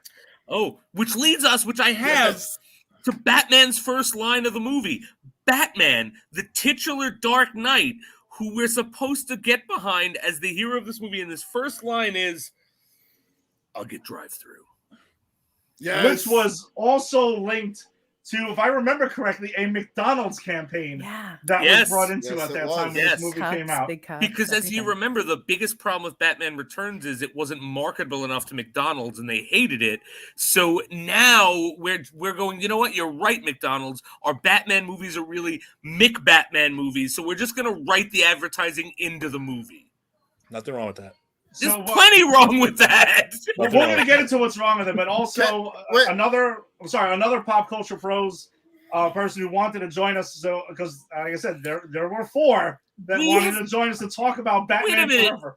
We didn't have this many guests when we did Spider-Man Homecoming. We didn't have this many guests when we did that 12-hour Justice League movie. No. We went to 7. We went to 7 of us. For Justice League. This is the second most, though. There might be one more then. Where's Tony? This is insane. So, Tony, he's at home watching his fights. You set it up. Bert, what's up? Welcome back to Granny's PC. What's up, guys? What's going on? It's been way too long. But yes, I am also a Batman Forever fan. You guys, I know you guys were just talking about the McDonald's stuff. I actually still have one of the glasses that I bought when they had the meals when I was younger. I still have it in the house. I have 2 copies of the VHS of the movie. I have the Blu-ray. Yeah, I love this movie. Like, Wow. is it because I saw it maybe a lot when I was younger? Maybe, but also too, like, there's been a lot of hype online about the director's cut, like all the deleted scenes that Schumacher directed about this film that kind of take away the wackiness of the film. But for me, like, even watching it now, like I watched it a few months ago recently, still enjoyed it a lot. I mean, Bert, I'm glad you enjoyed this film. I'm happy. I'm excited for you that you enjoyed this film. I watched this film earlier today, and I had to pause it. I told Jason to this. I paused it after about an hour in, and I took a shower. And then I came back. You felt dirty? I felt disgusting watching this film. It was just, and it was brutal. I almost wanted to go back and keep shoveling snow. I texted Eddie because I watched this. I wanted to get it over with because, again, this is the Batman movie I've seen the least. This is the second time I've seen it. I saw it once in the theater, and I went, oh, no, never again. And like many things, Granny's Peach Tea has forced me to break that vow when I say never again. And I saw it a second time. And I started watching it. I actually started watching it the night I watched GoldenEye for 00 Deep Dive, right? And I was like, all right, I love GoldenEye. So if I can just, like, I'll watch something I really like, and then I'll attempt to watch Batman, at least part of Batman Forever, and maybe I'll really like it. And I got 32 minutes into it, and I texted Ed, I'm like, yeah, no, it's 32 minutes. I'm done. This can't be the last thing I watch before I go to sleep. And then I stayed up for another 2 hours watching Doctor Who. So it's not even that I was tired. I just couldn't allow that to be the last thing I watched before sleep. You don't want to have nightmares. No, I did not. All right, well, let's start off. Let's talk about Batman. This is his movie. This is him forever.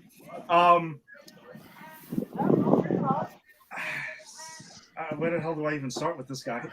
Wait, Dr. was good. Let me lay a little groundwork on why, like the color of this, like when what was it? A Wizard of Oz goes from like black and white to color. Yeah. There's a lot of blame to be passed around with this film, with a couple of things. One thing I'm going to point out is fuck 10-year-old Danny that went on TV and complained about the violence in Batman. First off. All right, fair enough. I'm with you then. Number 2, the subtraction of all the African-American actors involved with this film before it began. We had Black Robin and Marlon Wayans, which would have been amazing. That's true, actually. We also had Two-Face, because one day he was African American and William December Williams, and the next day he was this guy. Well, hold on, Rick. Hold on a second though. Jason actually said though he uncovered it. That was reaction that happened to Billy D. Williams. Jason, go ahead. Billy D. Williams actually did say, "No, I'm not into this." Like they asked him, they gave him the opportunity to take on his role, and he went, "I don't know, not this script." So he opted out of this. But you think Marlon Wayans would have been a good Robin? I think Marlon Wayans early 90s. Marlon Wayans. Hold on. 1994, 95 Marlon Wayans, not now Marlon Wayans? Yeah. 95 Marlon Wayans. You guys are acting like he progressed as a rapper. As an actor. He was better. I think he was I'm pretty sure he's the same actor that he is now at 45 that he was back then at 18. But I'll give it about. No, Marlon Wayans actually showed his acting chops on Requiem for a Dream, though, because that movie is incredible. And he did Requiem for a Dream a year or two after that, so same time frame. Yeah, I think he was also Ripcord in G.I. Joe. But I'm going to tell you this though. If we got Marlon Wayans in this movie with director Joel Schumacher, he would have been terrible. You know how I know that? Because everyone is terrible in this movie. And I am going to break it down by each character because this is an incredibly talented cast. Everyone in this movie is literally in my top sphere of actors, especially in the 90s. And I think everyone is terrible in this movie. So no, I don't think Marlon Wayans would have saved it. I want to hear all of that. All right. Well, let's get back to it. Let's talk about Batman. Let's talk about Batman. Let's talk about Val Kilmer. Again, this is his movie. This is him forever. I just think it's Val Kilmer who I agree with Jason that he's a very talented actor. I mean, he's Iceman. I'll always love Iceman. I know. Sam has heard me talk about Top Gun forever. I love Top Gun. One of his best roles, of course, is Doc Holliday. He was Doc Holliday around this time, which is like I don't know how that man was an Academy Award nominee. He was in The Saint, which is not the best of movies, but he is a magnificent saint. Like this, he can act. I think he's an amazing actor. But Ed, please, I didn't mean to hijack. No, I'm fine. sorry. To me, he is playing Michael Keaton playing Batman in this movie. And that's my huge problem with it. You can tell by the mannerisms, the way he speaks, to the voice, he's playing Michael Keaton playing Batman. And that's the problem with it. Besides the writing, because the writing for this, I mean, the one-liners that Batman keeps dropping are horrendous. It's the drive-through crap. Oh, the drive-through. And then some of the crap of like, are you trying to get under my cape? The car, chicks in the car. Oh, God. Fireman. ADR is terrible, but... What? Yeah, but all right, him doing Michael Keaton is not as bad as George Clooney playing George Clooney. Well, we're getting to that next week. I'm just saying. We're getting to that next. All right, but Tim, I'm gonna say, here's what I'm gonna do. I'm gonna say it is worse, and this is why. Because he's playing Michael Keaton as Batman, but he's playing an inanimate wooden object as Bruce Wayne. Because he is fucking terrible as Bruce Wayne. Oh, I am Bruce Wayne. Alfred, get the car. Like, he has nothing there. So his role is little wooden boy and not like Michael Keaton. So at least George Clooney being George Clooney, it's like, well, there's something here to watch. Well, you know why, too? Why'd they bring back... I mean, in Batman Return, other than you have to harp on it, he not once did he think about his parents. Not once. He was cool. You don't need it. But now, in this one, they're like, hey... He's scarred by his parents again. Why? Move on. We know why he is the way he is and does what he does. Why are you going to bring that whole thing back around? Oh, that's right. Because the hot psychiatrist needs to have a purpose. Or because Robin has the trauma, and thus he sees that trauma as his parallel, and it triggers it all over again. And I will say this Val Kilmer Bruce Wayne is like a JFK Jr. if he was like a Batman in a way. You know what I mean? He's handsome, very eligible, but mysterious. Like we don't really know him, but like he's everywhere, I think this is like a poster boy Bruce Wayne. Unlike my favorite Bruce Wayne is Michael Keaton, of course, who looks like a real billionaire in my mind. But I think this guy is like our America's Prince, probably. Yeah. No, can I defend a couple of those negative points and support what she just said? I actually back some of the stuff that she said, though. I'm not disagreeing with that. Yeah, we're attacking him for playing Michael Keaton. He was reprising Michael Keaton's role.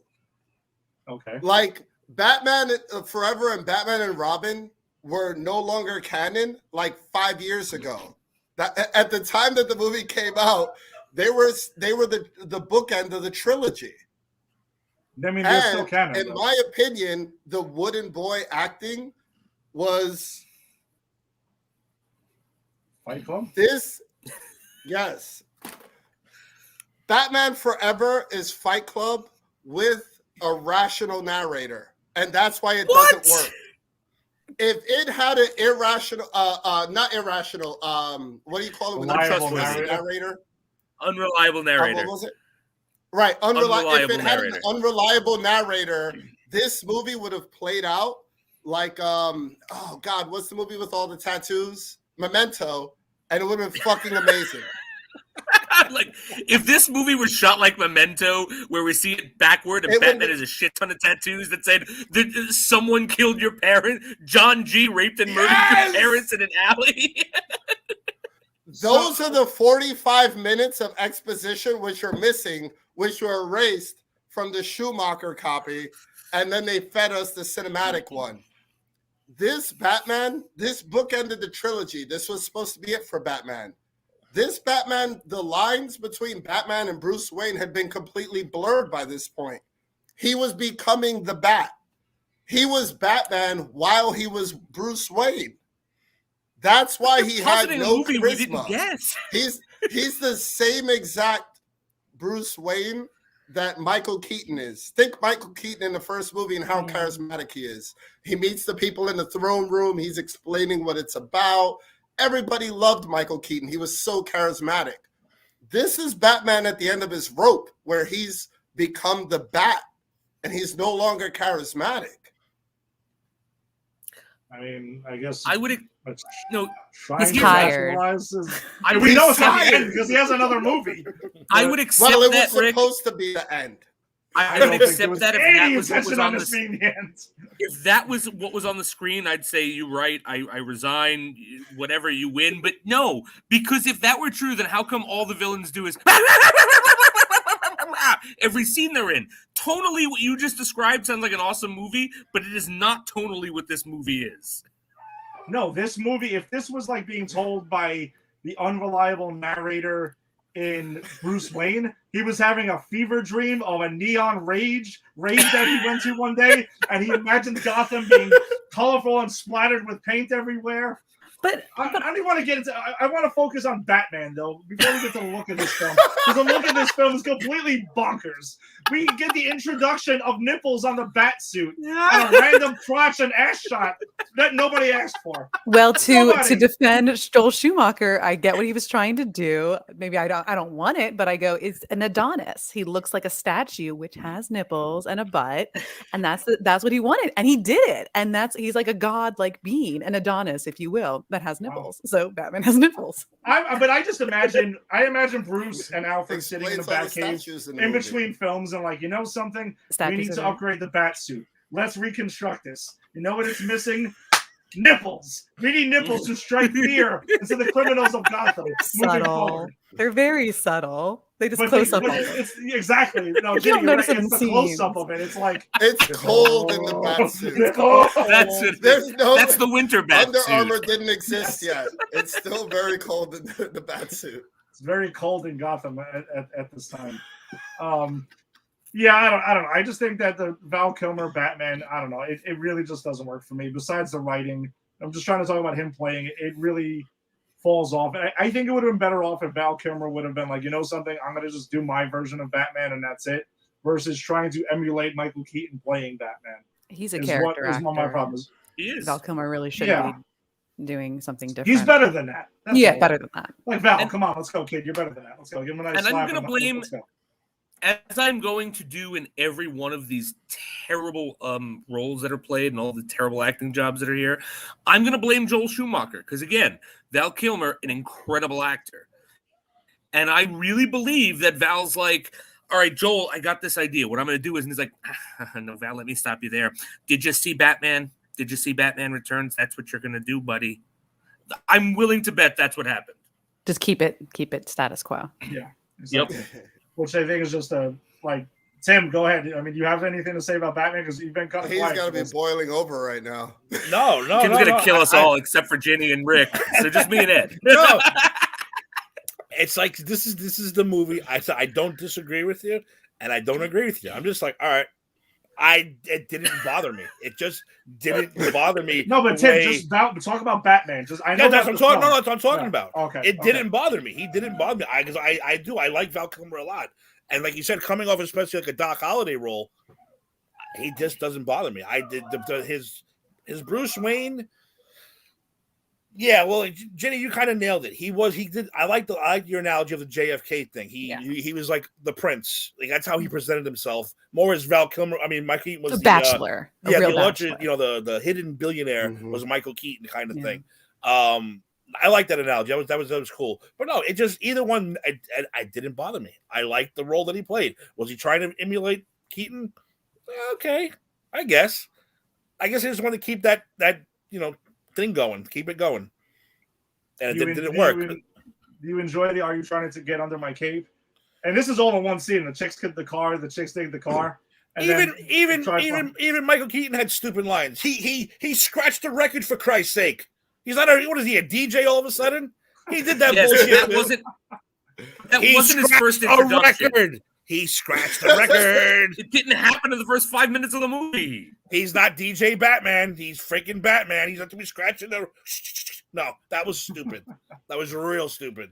I don't know. I just think in two scenes, this Batman loses me like immediately. And unfortunately, one of them was the first scene of the film.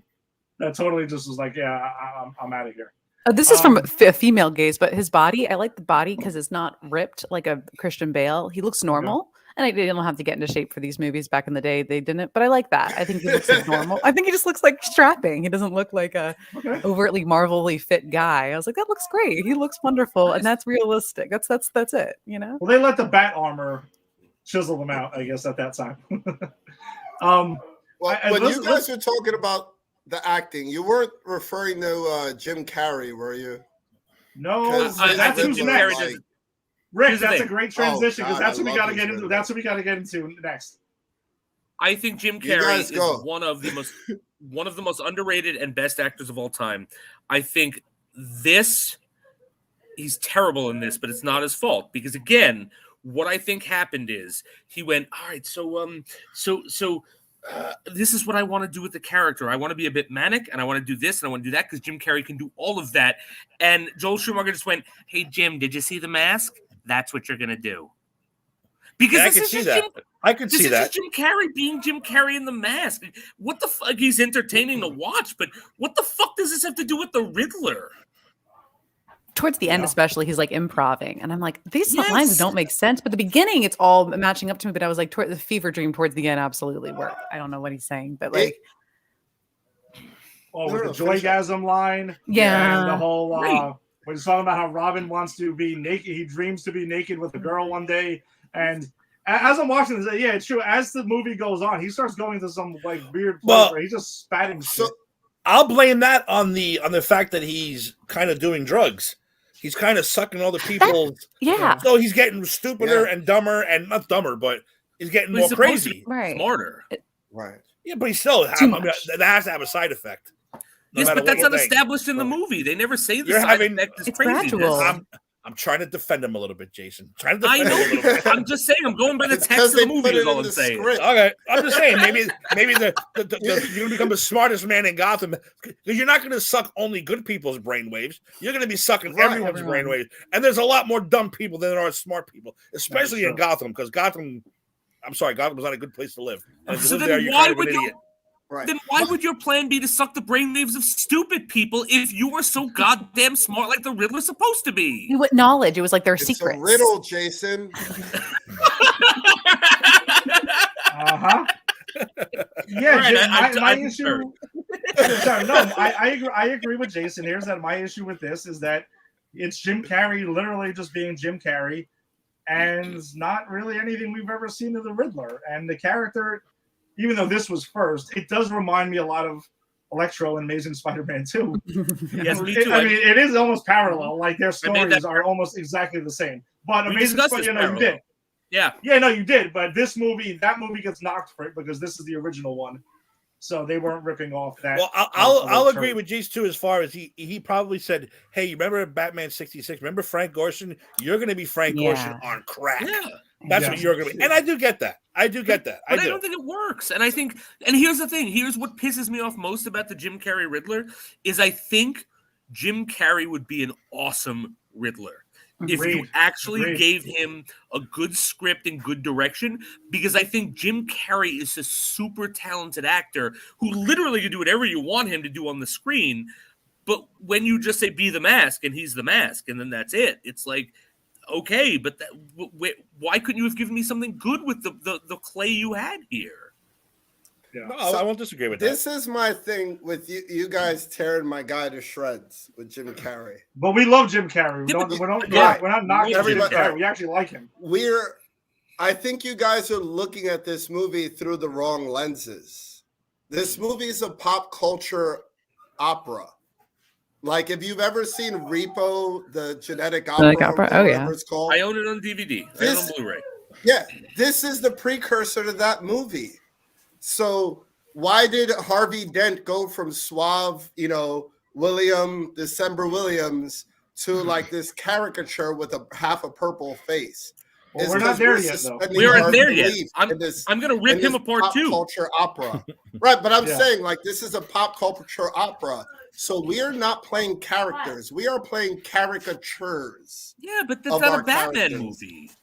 And that's not the two Batman movies. The Batman animated series is exactly the same thing. It gives me very Batman. The 1960s Batman show with Adam West is exactly the same thing. I agree with you about the 66, but not animated series. Animated series they give us characters. The whole reason anyone knows or remembers Mr. Freeze is because the animated series gave him that heartbreaking backstory. He's just a one-off nothing in the Batman legend. So I disagree. I think Batman the animated series were taking these caricatures and giving us fleshed out characters, and it was running at the same time this movie was in the theater. I feel like the Two-Face and the Joker. No, you're absolutely right, because I feel like the Two-Face and the Joker were directly ripped from that series. I feel like they're visually were directly ripped from the series, and I feel like the way that this film was stylized, as a pop culture opera, these guys had to play caricatures, and the person who ruined it was Two-Face, because he wanted to be a real actor, and he was not happy playing a caricature, and he gave us a shitty performance while everybody else leaned into it. Which, if I may, last week I teased one of my favorite lines in the history of man came out of this movie, and that is when Tommy Lee Jones met Jim Carrey for the first time. Oh, yes. Jim Carrey, they told Jim Carrey that Tommy Lee Jones doesn't like you. He's like, really? He's like, yeah. So they met up in a restaurant, and Jim Carrey walked over to him and said, hey, Tommy, nice to see you. This is before the movie started. Tommy Lee Jones got up, hugged him, and said, I hate you. I really don't like you, and I cannot sanction your buffoonery. I cannot sanction your buffoonery is my favorite line, I think, in the history of man. And in all of the world. Verbatim. That's exactly what he said. So right there, like you said, now, if Tommy Lee Jones is really the bad, worst part of this movie, I mean, where does that come from? I mean, where did that whole thing is like, wow, really? I think he wasn't listening to Joel Schumacher. Like, how easy would it have been to take? How easy would it have been to take Two-Face and make half his face look like Freddy Krueger? Yeah, that would have been super easy. But that's not on Tommy Lee Jones. That's actually on Joel Schumacher for making the directorial decision. I think the problem was he was listening to Joel Schumacher, because Joel Schumacher went, hey, Tommy Lee, did you see Batman 69? You know, the Joker? That's what you're doing. Yeah, he's very Joker. Yeah, he is very Joker. He's a Joker with double puns or whatever. Like, that's all. Yeah. The only way I'll defend him is I would like to see like a lawyer movie, Harvey Dent prequel, where it's Tommy Lee Jones like in a series. Like, that's kind of convincing to me, especially in like the video footage when it gets burned. But then I also say, didn't he just win an Oscar? So what if Tommy Lee Jones was just like, I want to have fun and I want to do like a big over the top villain performance, and he just like went crazy, and like that's not what you were supposed to do. That's the Riddler. Like, I think he tried to out Jim Carrey, and you're not going to out Jim Carrey. No, it's not possible. Yeah, I think that's what he did. Possible. Oh my God, sanction! I should have put that as my name. I can't sanction your buffoonery. One of my favorite lines ever. I'm sorry, but it is. I'd get that tattooed on me. I'd get that tattooed on me. I think it's so great. On your tombstone, I cannot sanction your buffoonery. So great. Perfect. Yeah. Well, since we moved on to Two-Face, then, yeah, he I don't even like. He's just running around kind of aimlessly through this film. Just laughing and hee-hawing and talking about killing the bats and like making sure we all know that he's a cartoon character. And by the way, he doesn't look like a man with a scarred face. He looks like a guy who painted his face fucking purple. Yep. Or he's like the from remember that movie with Howie Mandel, Little Monsters? Yes. And he's like a purple monster. He looks like that, like half of a Howie Mandel. Yeah, and he's gone for like half the last part of the movie, right? I just like he disappeared, and then Riddler took over totally. He disappeared. Two-Face kind of disappeared. Two-Face disappears a couple of times throughout this movie, and then reappears for virtually no reason. He disappears and he reappears to stop whatever Jim Carrey's plan is, even though they're supposed to be allies, and stop the Riddler from winning. And then he disappears again, and then he reappears to like. Again, like we talked last week about like character motivation as a ding against Batman Returns. Like, we don't understand why Catwoman is, really has a thing with Batman. Why do any of these fucking characters want Batman dead? What? Two-Face wants Batman dead because why? I don't know. He in the courtroom, he got Batman like jumped to save him and didn't and save to him. block. He didn't save him, or like he hit it and it made it worse. He also didn't throw That's the literally thing. it. It's like made it worse. Like if Eddie threw also- acid on my face and Ginny tried to save me, and failed, I would want to kill Eddie, not Ginny. Did it not hit the core? It messed up his brain though somehow. Am I wrong? Did they say that? No, Did I make that up? The trauma messed up his brain. You're absolutely Missed right. The trauma because it's like the psychiatrist. If you go back to that scene, how did you miss that? If you go back to that scene, what saved him? A manila folder. He put up a manila folder. Save the other side of and it left a perfectly straight line down his face. Acid does not get through. So when I go, if any major natural disasters happen, I'm gonna have a goddamn manila folder with me, just in Build case. your house out of manila folders and construction tape, duct tape, and a perfect straight line. Perfect straight line down his face. And I said, and the Riddler doesn't like Batman because, well, he's obsessed with Bruce Wayne, which I Yeah, actually his kind of think beef is is freaky. his beef is with Bruce Wayne, not really Batman in this movie. He doesn't have a He's beef trying to with kill the Bruce bats. Wayne. He's Electro to Bruce Wayne. He loves Bruce Wayne. No. He wants to become Bruce Wayne. No, I get that, but when Bruce goes ahead and shuts down his thing and says there's too many questions, of course the questions is what sets him off, and then he starts to hate Bruce Wayne and wants to take him down. Then joins Two-Face. They go on a string of robberies, enough to build his own company and make all these devices, because that's what he tells them. We want to go ahead and we need money to do this. So that's how they go ahead and rip off a couple of robberies, build this whole thing, and now he has an entire company over the course of a couple of weeks of stealing shit, which Batman can't stop any of these robberies because we'll get to the person who's probably maybe preoccupied Batman for a little while in this film. And that's the thing with Riddler, Two-Face, and Batman in this movie, and that's pretty much that. And Two-Face is just like, I hate Batman because he didn't save the other half of my face, and he's not a manila folder, so therefore I hate him. And that's pretty much that. I don't remember the animated series that well. Two-Face, I mean, like in this one, remember his room is actually cut in half. Yes, and you got white Drew Barrymore, and then you love got it. Wearing the black. What's her Debbie name? Mazar is Debbie Mazar. But like his taste I love in Debbie food, Mazar and I love Drew Barrymore. No, but another one half thing against wants this itty movie, bitty Drew quail, Barrymore. right? But one half wants itty bitty quail eggs and champagne, and the other half wants to eat a boar's heart and all kinds of That's just stupid. It's like you're taking the Two-Face thing a little too far. A little too far. This movie is Captain Literal Man. Yes. To many extents. But I love Jim Carrey. Because the Two-Face, the whole thing about Two-Face is it's a manifestation of a multiple personality disorder that is trying to manifest in the same body at the same time, which is why he has to flip the coin, because he's not really Harvey and he's not really Two-Face until the coin tells him who he is. And none of that is in this. None of it. Your first two Why songs are can't you plural. guys just be happy? They We were refer to him as 13 Harvey years old, Two-Face in this and the movie. MCU didn't exist. Rick, we Because were in high school. We were in high school when this movie came out with Jason. Yes. I totally ignored this movie. Back then, too, I knew better to stop. And here's the thing, because I already had Batman and Batman Returns, which are far superior movies to this.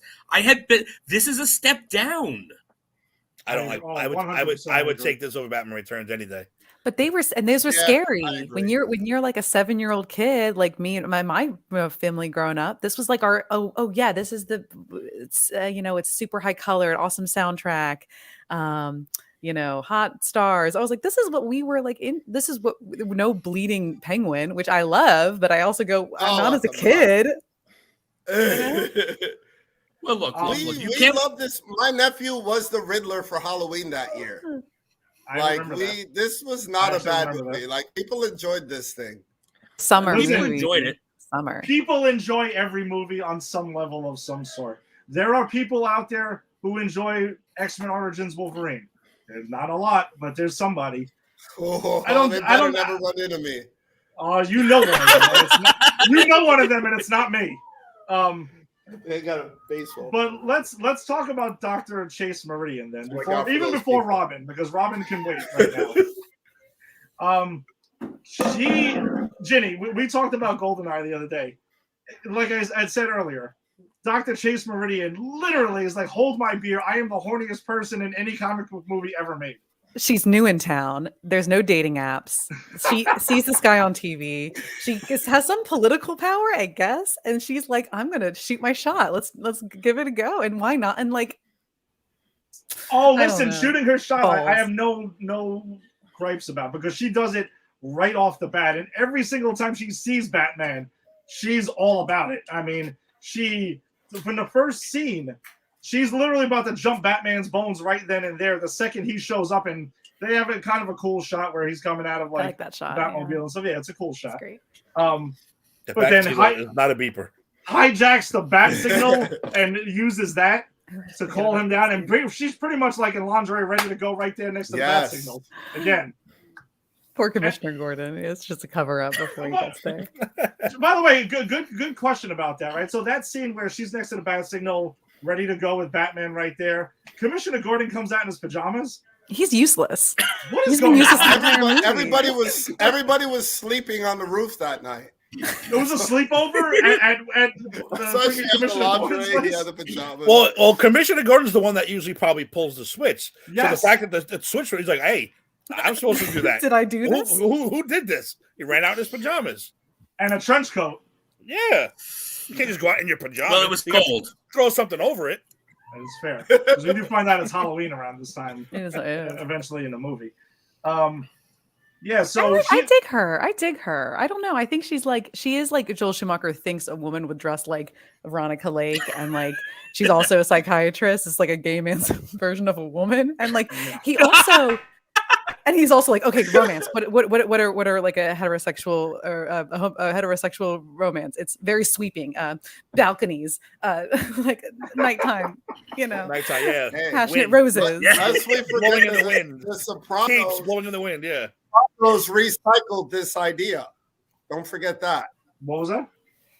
The Sopranos recycled this idea of the hot psychiatrist that gets with her patient. Right. Who is Wait, does Tony sleep with his patient, his psychiatrist in that? No, but they Did like. I just spoiler alert you? And there's also another scene with Chase Meridian and Batman where he shows up like to her balcony because he says, she's like, "Oh yeah, come meet me at midnight." And of course he goes back to Batcave and contemplates it, and then comes back in the suit. And she's literally laying on the bed, ready to go as he comes to the balcony. She again ready to. Jason, what does she want to do?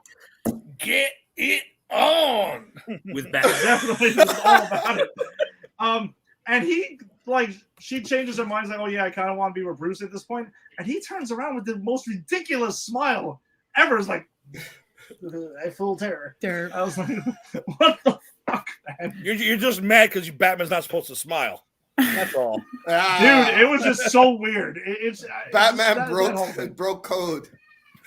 I guess. I mean, but it's like Batman Returns is so strange. That relationship is so great, and I go, and this is sexy, and I just go, but Marvel could never nowadays. We're sexless in Marvel. It's like no you didn't see Eternals, did you? I did see Eternals. I like the Eternals a lot. They get very sexy. Well, the scene was nothing. But there's not enough sex. Yes. That scene has nothing on Eternals, Peacemaker. there's a sex scene in it. Nothing on Peacemaker, that's for sure. But No. I like an intimacy. I like her and Bruce because she kind of like switches like flowery, poetic, romantic language with Batman, and with Bruce, she's like level-headed, psychoanalyzing him, and then I think she kind of knows he's Batman. I feel like she's a good actress enough to where she's kind of, you see it in her eyes a little bit if you're like totally watching her, that she's kind of like, all right, this guy, okay, and kind of go back to work. I think she is kind of like zeroing in on him more and more. And then when she kisses him, my favorite trope, of course, like, oh my gosh, the masked man I kissed is my real boyfriend. But she does it way better than Mary Jane in Spider-Man. She so. figures it out a lot faster than Mary Jane. She sure does, yeah. And I don't think she's just being the whore we all say she's being. I think I never use that word ever. I just mean what I mean is she's just a strong body positive. I think cracking the Batman psyche just gets her going so much. Yeah. I have to crack that mind. I have to see what makes this man do what he does. And it kind of horns her up a little bit. Like she just wants to really get into that mind, the bed, and the mind. And the bed, and the cod piece. And I think it's just really hyped up about getting in there to see what makes him tick. So I would actually say, out of the 4 characters we've discussed so far, she might be the best character out of the 4. I like it. I like what I'm hearing. I would co-sign that. Yeah. Because again, I think she, as an actress, I think Nicole Kidman is a phenomenal actress. Like if you look at her work around this time, To Die For, she's fantastic in. If you look at her work now, she just did that like Netflix show, or I don't know, something I watched with my wife about where she was like a Russian wellness expert, and like Six Lotus. Perfect Strangers or something, and like she's amazing. She's an amazing actress, and I want to say that about everyone I trash here because I do love this cast. But I think, again, I think she does the best with what she has to work with. I think she actually is doing something in this movie that is not just, hey, have you seen this? We'll do that. But again, I think that's Joel Schumacher's fault. Jason, I love your Joel Schumacher. Thank you. I was practicing. I actually was listening to him in videos before I came on the show because I knew I was going to do this bit. I do love your Joel Schumacher. It's better than some of the acting we got in this film. I'll tell you that. That's not much of a compliment, but thank you. So then I guess that brings us to Robin. Compliment right there. No, listen, I mean sincerely, his Joel Schumacher is better than some of the things we've discussed. So let's talk about Robin, and that's where I want to challenge you, Jason. And you love the cast of Chris O'Donnell. You love Chris O'Donnell? I actually think Chris O'Donnell is not as bad as everyone else in this movie. Oh my gosh. And here's what I'm going to say this, because I think Chris O'Donnell's just like, you know what? No one has any expectations of me. I'm not that great. I'm just going to come in here and give it my all. And look, it's a stupid choice having Chris O'Donnell play Robin. Like, I texted you, Ed, when I was watching this movie. It's a real good thing millionaire Bruce Wayne was on scene to adopt this 25-year-old orphan. Yes. Fuck! That was baffling. That is baffling. But Chris O'Donnell gives my favorite line of the movie. Holy rusted metal, Batman! There it is. What? No. We're literally standing on rusted metal, which has holes in it. Like, and that right there makes him my favorite role in this movie because he gives that line and he knows what he's doing, and he's not like, again, I don't think he's a great actor, but I think it's why it makes his performance particularly interesting in this, because he's the only one that I had no expectation of. Tim, do you like? How about the way he does his laundry? He hangs up his clothes. Listen, I tried it after I saw that. It doesn't work. It doesn't work. You sure? I was shooting shirts all over the laundromat. People like, what the hell are you doing? So yeah, it didn't work. I can see Tim doing this. I'm not even joking. I actually think he did. I'm not lying. I believe you 100%. I was in a laundromat with a broom going, yeah, no, sorry. I didn't get to the foot. I couldn't even get to that part. I was flinging shirts and underwear across the laundromat in Greenpoint. Bruce has got to check his laundry settings, by the way. There's that much water left in the thing that he's just taken out of the machine. Dude, put it on rinse, man. Like, come on, man. What's going on here? Alfred, what the fuck are you doing? Apparently, Joel Schumacher has never done his own laundry. Jason, I think that's what it is. Joel Schumacher has never done his own laundry, and that's why we get this scene. Yes. That's what he imagines women are like. That's what he imagines it's like laundry. when you do your laundry. I don't know about the rest of you, but when I do my laundry, it's very much like, oh, this is wet. Into the dryer, into the dryer, into the dryer. You're going to tell me Bruce Wayne, millionaire, billionaire Bruce Wayne doesn't have a fucking dryer? I have a dryer, but I do hang dry some stuff, but I've never done that. I might try that next week, and I might have Andrew film it, and we'll see how that goes. I might smack myself in the face with a wet shirt or something like that. Maybe. One could only hope. It's so cold up there for that. It's true. But I hang it in the basement next to the boiler. That's where they drive very fast. Okay, at least, can you at least admit that the costume was cool?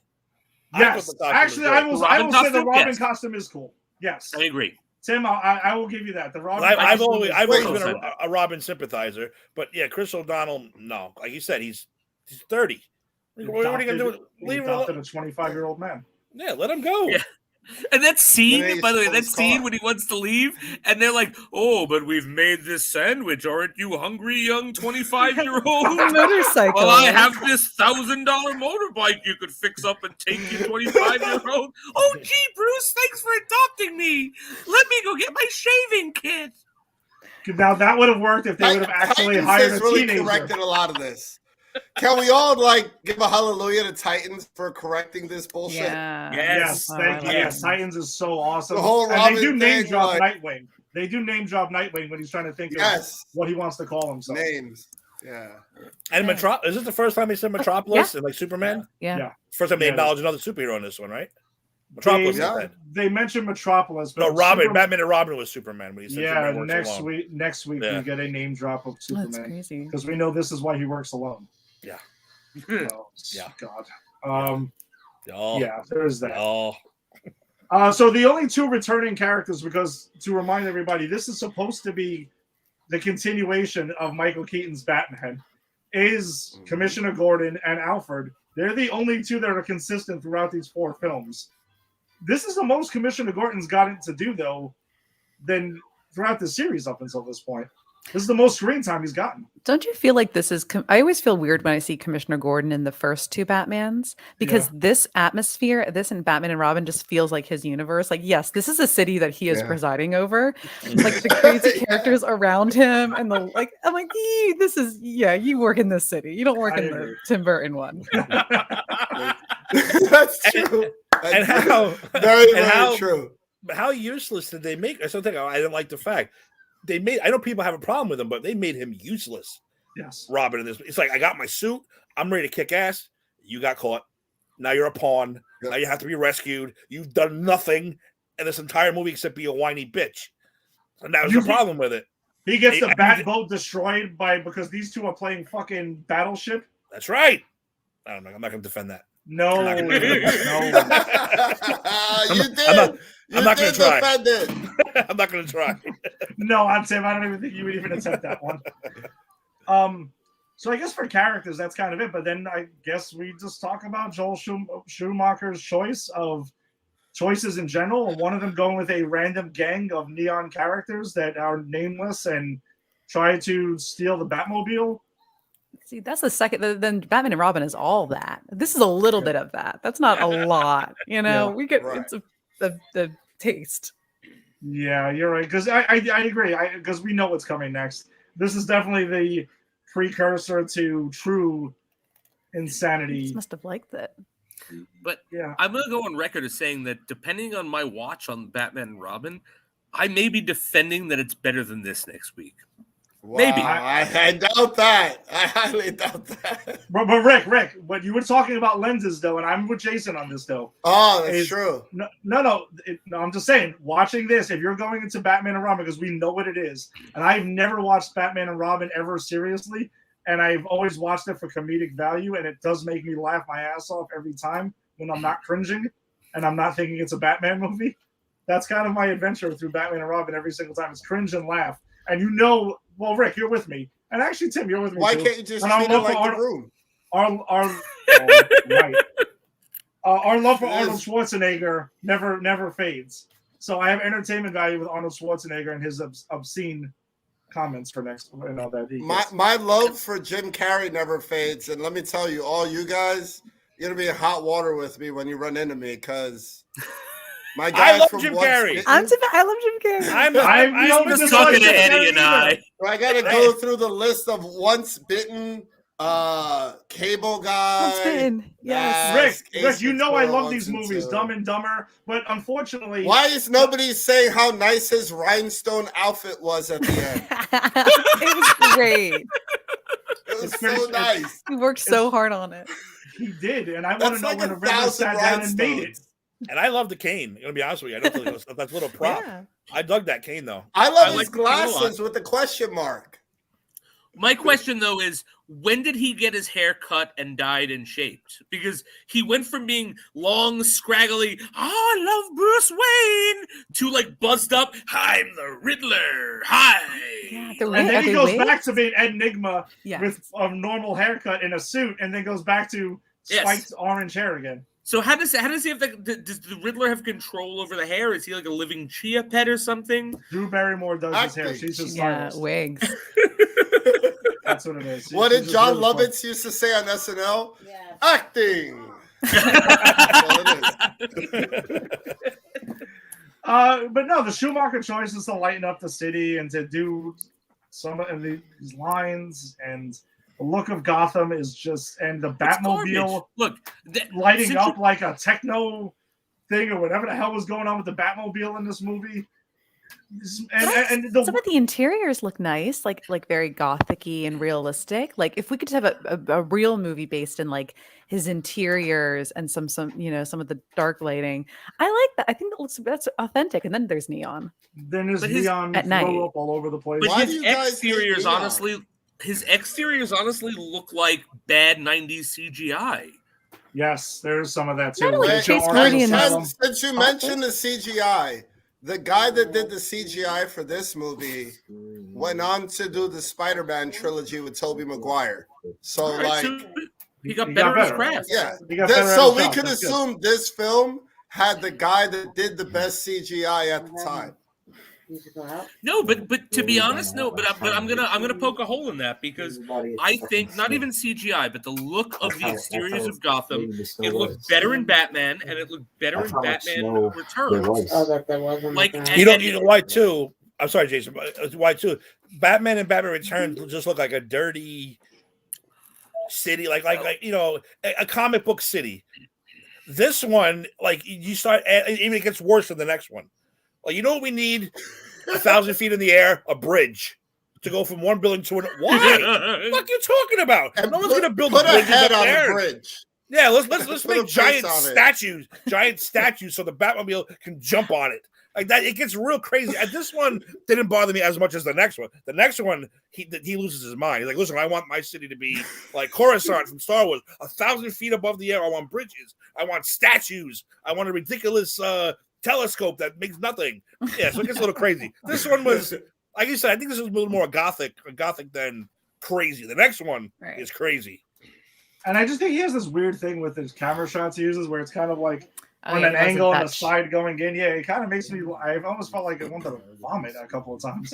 He doesn't let go of that. Yeah. Every other movie he has, I think he like in Phantom of the Opera. He does that that's movie. kind of his thing. Yeah. I don't remember seeing a lot of that like Lost Boys.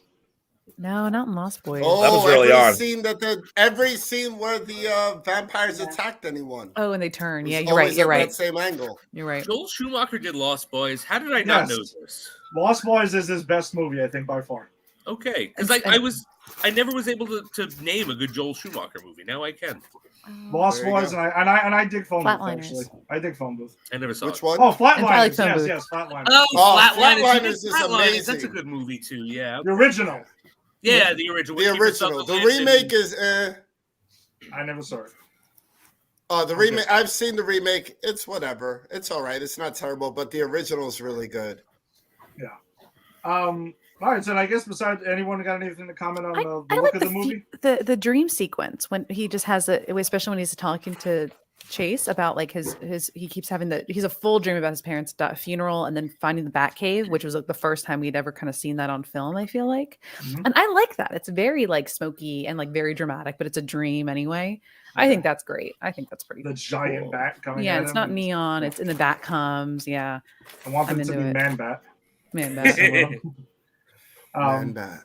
And I guess, Jenny, you mentioned the soundtrack, I think, previously. They got back to it because the first film had the Prince album, which is literally the soundtrack of the original Batman. And we played the Riddler song from Method Man. to open the show. We're gonna close with another song off this soundtrack. That is not the what is it? Kiss me, kill me, kiss me, kill me, yeah, thrill me. cartwheel me, like whatever. I actually do like that song, by the way. I actually think this is a solid soundtrack. But it is a solid soundtrack. It's either Kiss of a Rose or the Flaming Lips one. Oh, right? we'll see shortly. Kiss. Suspense. I love Kiss of a Rose. Suspense. The Flaming Lips one's good though. I'm gonna go inside and like light a candle and sing that to Courtney and see what her response is. He's gonna leave. She's not even gonna look at him. She's just gonna walk out the door. I have a bunch of karaoke microphones around here because I have a Disney princess I live with. That's going down. Helen might leave too. They might both just walk out and just be like, "Listen, they gotta go." Rick, all I ask, Helen's gonna film it to make fun of me. I was like, you set up a camera before you do that so we can all watch. Yes, I would love that. All right, so I mean, anything else before we wrap this thing up? No, we're good. Everyone's got their Batman forever. Nobody mentioned the guy who goes, Batman. Yes. How did we? We've been talking about it for an hour and nobody fucking brings up that guy. Batman. That's Commissioner Gordon. No, I don't know who that is. I don't think. No, it's not Commissioner Gordon. It's some random extra. Is it really? That guy? Yeah, Rick, I know who you're talking about. That's not great. It's boiling acid. All right. That guy. Thank you. I have the note about the security guard in the beginning. Now he is the worst actor in this movie. Tim, you're 100% right. What is up with that dude giving a play-by-play like, oh no, it's acid, it's eating my feet. Oh, Batman, you're doing this. Oh, we're gonna die. Oh, we're gonna I'm in a movie. Oh, what the fuck is going on? In case anybody doesn't know what's going on, he's telling you. He's the reliable narrator because he's being very literal about everything. The reliable narrator that ruined the whole movie. Oh my God, Jenny, thank you so He just much. came back in every scene. Thank you so much for reminding me of that because I almost forgot about that fucking guy. That would have been great if he came back in every scene like, oh no, Robin is doing laundry. He's now kicking laundry onto the... Chase Meridian is naked. Oh, she really wants to get it on with Batman. Get out of here. I'm just the narrator. I'll see you guys later. I'll be back. Oh no, Batman has to choose between Robin and Chase Meridian. What is he gonna do? Batman is having erectile dysfunction problems due to his childhood trauma. Oh no! Oh boy, and yeah, that's a good. Now I feel like we've scraped the bottom of the barrel now. Yes, that's when it's time to music us off then, because we're gonna leave off on that. Yeah, whenever you get to Batman's erectile dysfunction, it's time to end the show. Holy erectile dysfunction, Batman! I've got it. Luckily, old chum, I've got a pill for that on the bat belt. You know he does too. Did they miss an opportunity when they called it a sandwich and not a batwitch? Yes, they did. Yes. That is fair. All right, so thank you so much for joining us today for our latest Batman rewatch and our 50th episode. We got a blast. Tim, Rick, Jenny, thank you for joining us. We appreciate it. We'll be back next week as we continue the Batman rewatch with the also infamous Batman and Robin. So we'll be back next Saturday with that, along with episode 6 of Peacemaker, the latest in CW, and whatever crazy trailers might drop during the week. So there we go. Now we're going to get karaoke from everybody from singing Kiss from Rose. Also from the Batman soundtrack. Bert, by the way, Bert, I hope you're okay because you came on with fury to defend this movie and then you kind of zipped out. I'm really worried about him. I think he was at work. He was at work, right? Yeah. No, we all moved on. It's kind of like that episode of Seinfeld where they're like calling the people in the Chinese restaurant and they don't respond. He was like the Two-Face of this episode of Granny's Kitchen. He just kind of disappeared outside. That's right. He's going to come back up in the post-credits. Full recap. All right, so if you liked what you heard here this week, go ahead and join Pop Culture Pros. If it's on Facebook, join the Granny's Peach Tea Facebook group. Also join Pop Culture Pros group. We got a bunch of stuff that doesn't make the show, so we talk about that. If you're joining us on YouTube, go ahead and hit subscribe to Pop Culture Pros. You can check out our show and other shows. Same thing with Twitter. Go ahead and follow us as well. We got a show on Monday nights called Double O Deep Dive where Jason and Jenny and I talk about Bond. Jason, what do we got coming up next week? We got Tomorrow Never Dies, the second installment of the Pierce Brosnan franchise. We're going along with Pierce Brosnan. And yeah, we're going to talk about what happens when the mogul of the media mogul becomes a Bond villain. Again, very 90s, very excited. All right, and then right after this, though, Tim, you got a show coming up for Just Too Sweet talking about the Royal Rumble, right? I don't think we're going to do the show. We're going to do it's probably running a little too late. I got shit I got to do. But yeah, we'll probably come on Tuesday to talk about the Royal Rumble. So that'll be Tuesday night. So if you're digging Tim's got Tim and Eric do the Just Too Sweet show. Also gives a hand with A to Z with Eric, and Eric covers everything from Amanda Bynes to Zendaya. Oh, nice. Okay, all right. There's a nice little A to Z there. Yeah, you can check out. Created these purposefully. All right, this was a lot of thought I put into this list. I love it. Yeah, and then if you like football, you can check out Unsportsmanlike Conduct with Farachi and Tim. They've been knocking it out of the park with that. You got Jader and Kyle will be covering up some movies. I know they got their review for Scream 2022 up right now. Rick, you have a show coming up on Pop Culture Pros that's going to be debuting soon. You want to plug that a little bit? What? Yes. We'll pop the cherry. Let's pop the cherry on that one. First appearance. Now you're part of, I guess we're all part of the same shared cinematic universe. Yes. So we have the Old Dirty Fight Pod. Will be premiering in about 2 or 3 weeks. We'll have more stuff coming up on it. But it's going to be all things fight from the fans' perspective. So we welcome everyone from the hardcore fan to the casual. We're not just going to cover MMA and boxing and bare knuckle boxing and jiu-jitsu. We're also going to discuss fantasy fights. So like this week, me and Eddie discussed if and when he does show up on the show, definitely going to lob at him Bruce Lee versus Rocky Balboa. Or Thunderlips versus Bruce Lee. Could go either way. So Who knows where it'll take us? Fight-oriented show. Everyone welcome. Hardcores to the casuals. And it's going to be geared towards this entertainment and fight culture.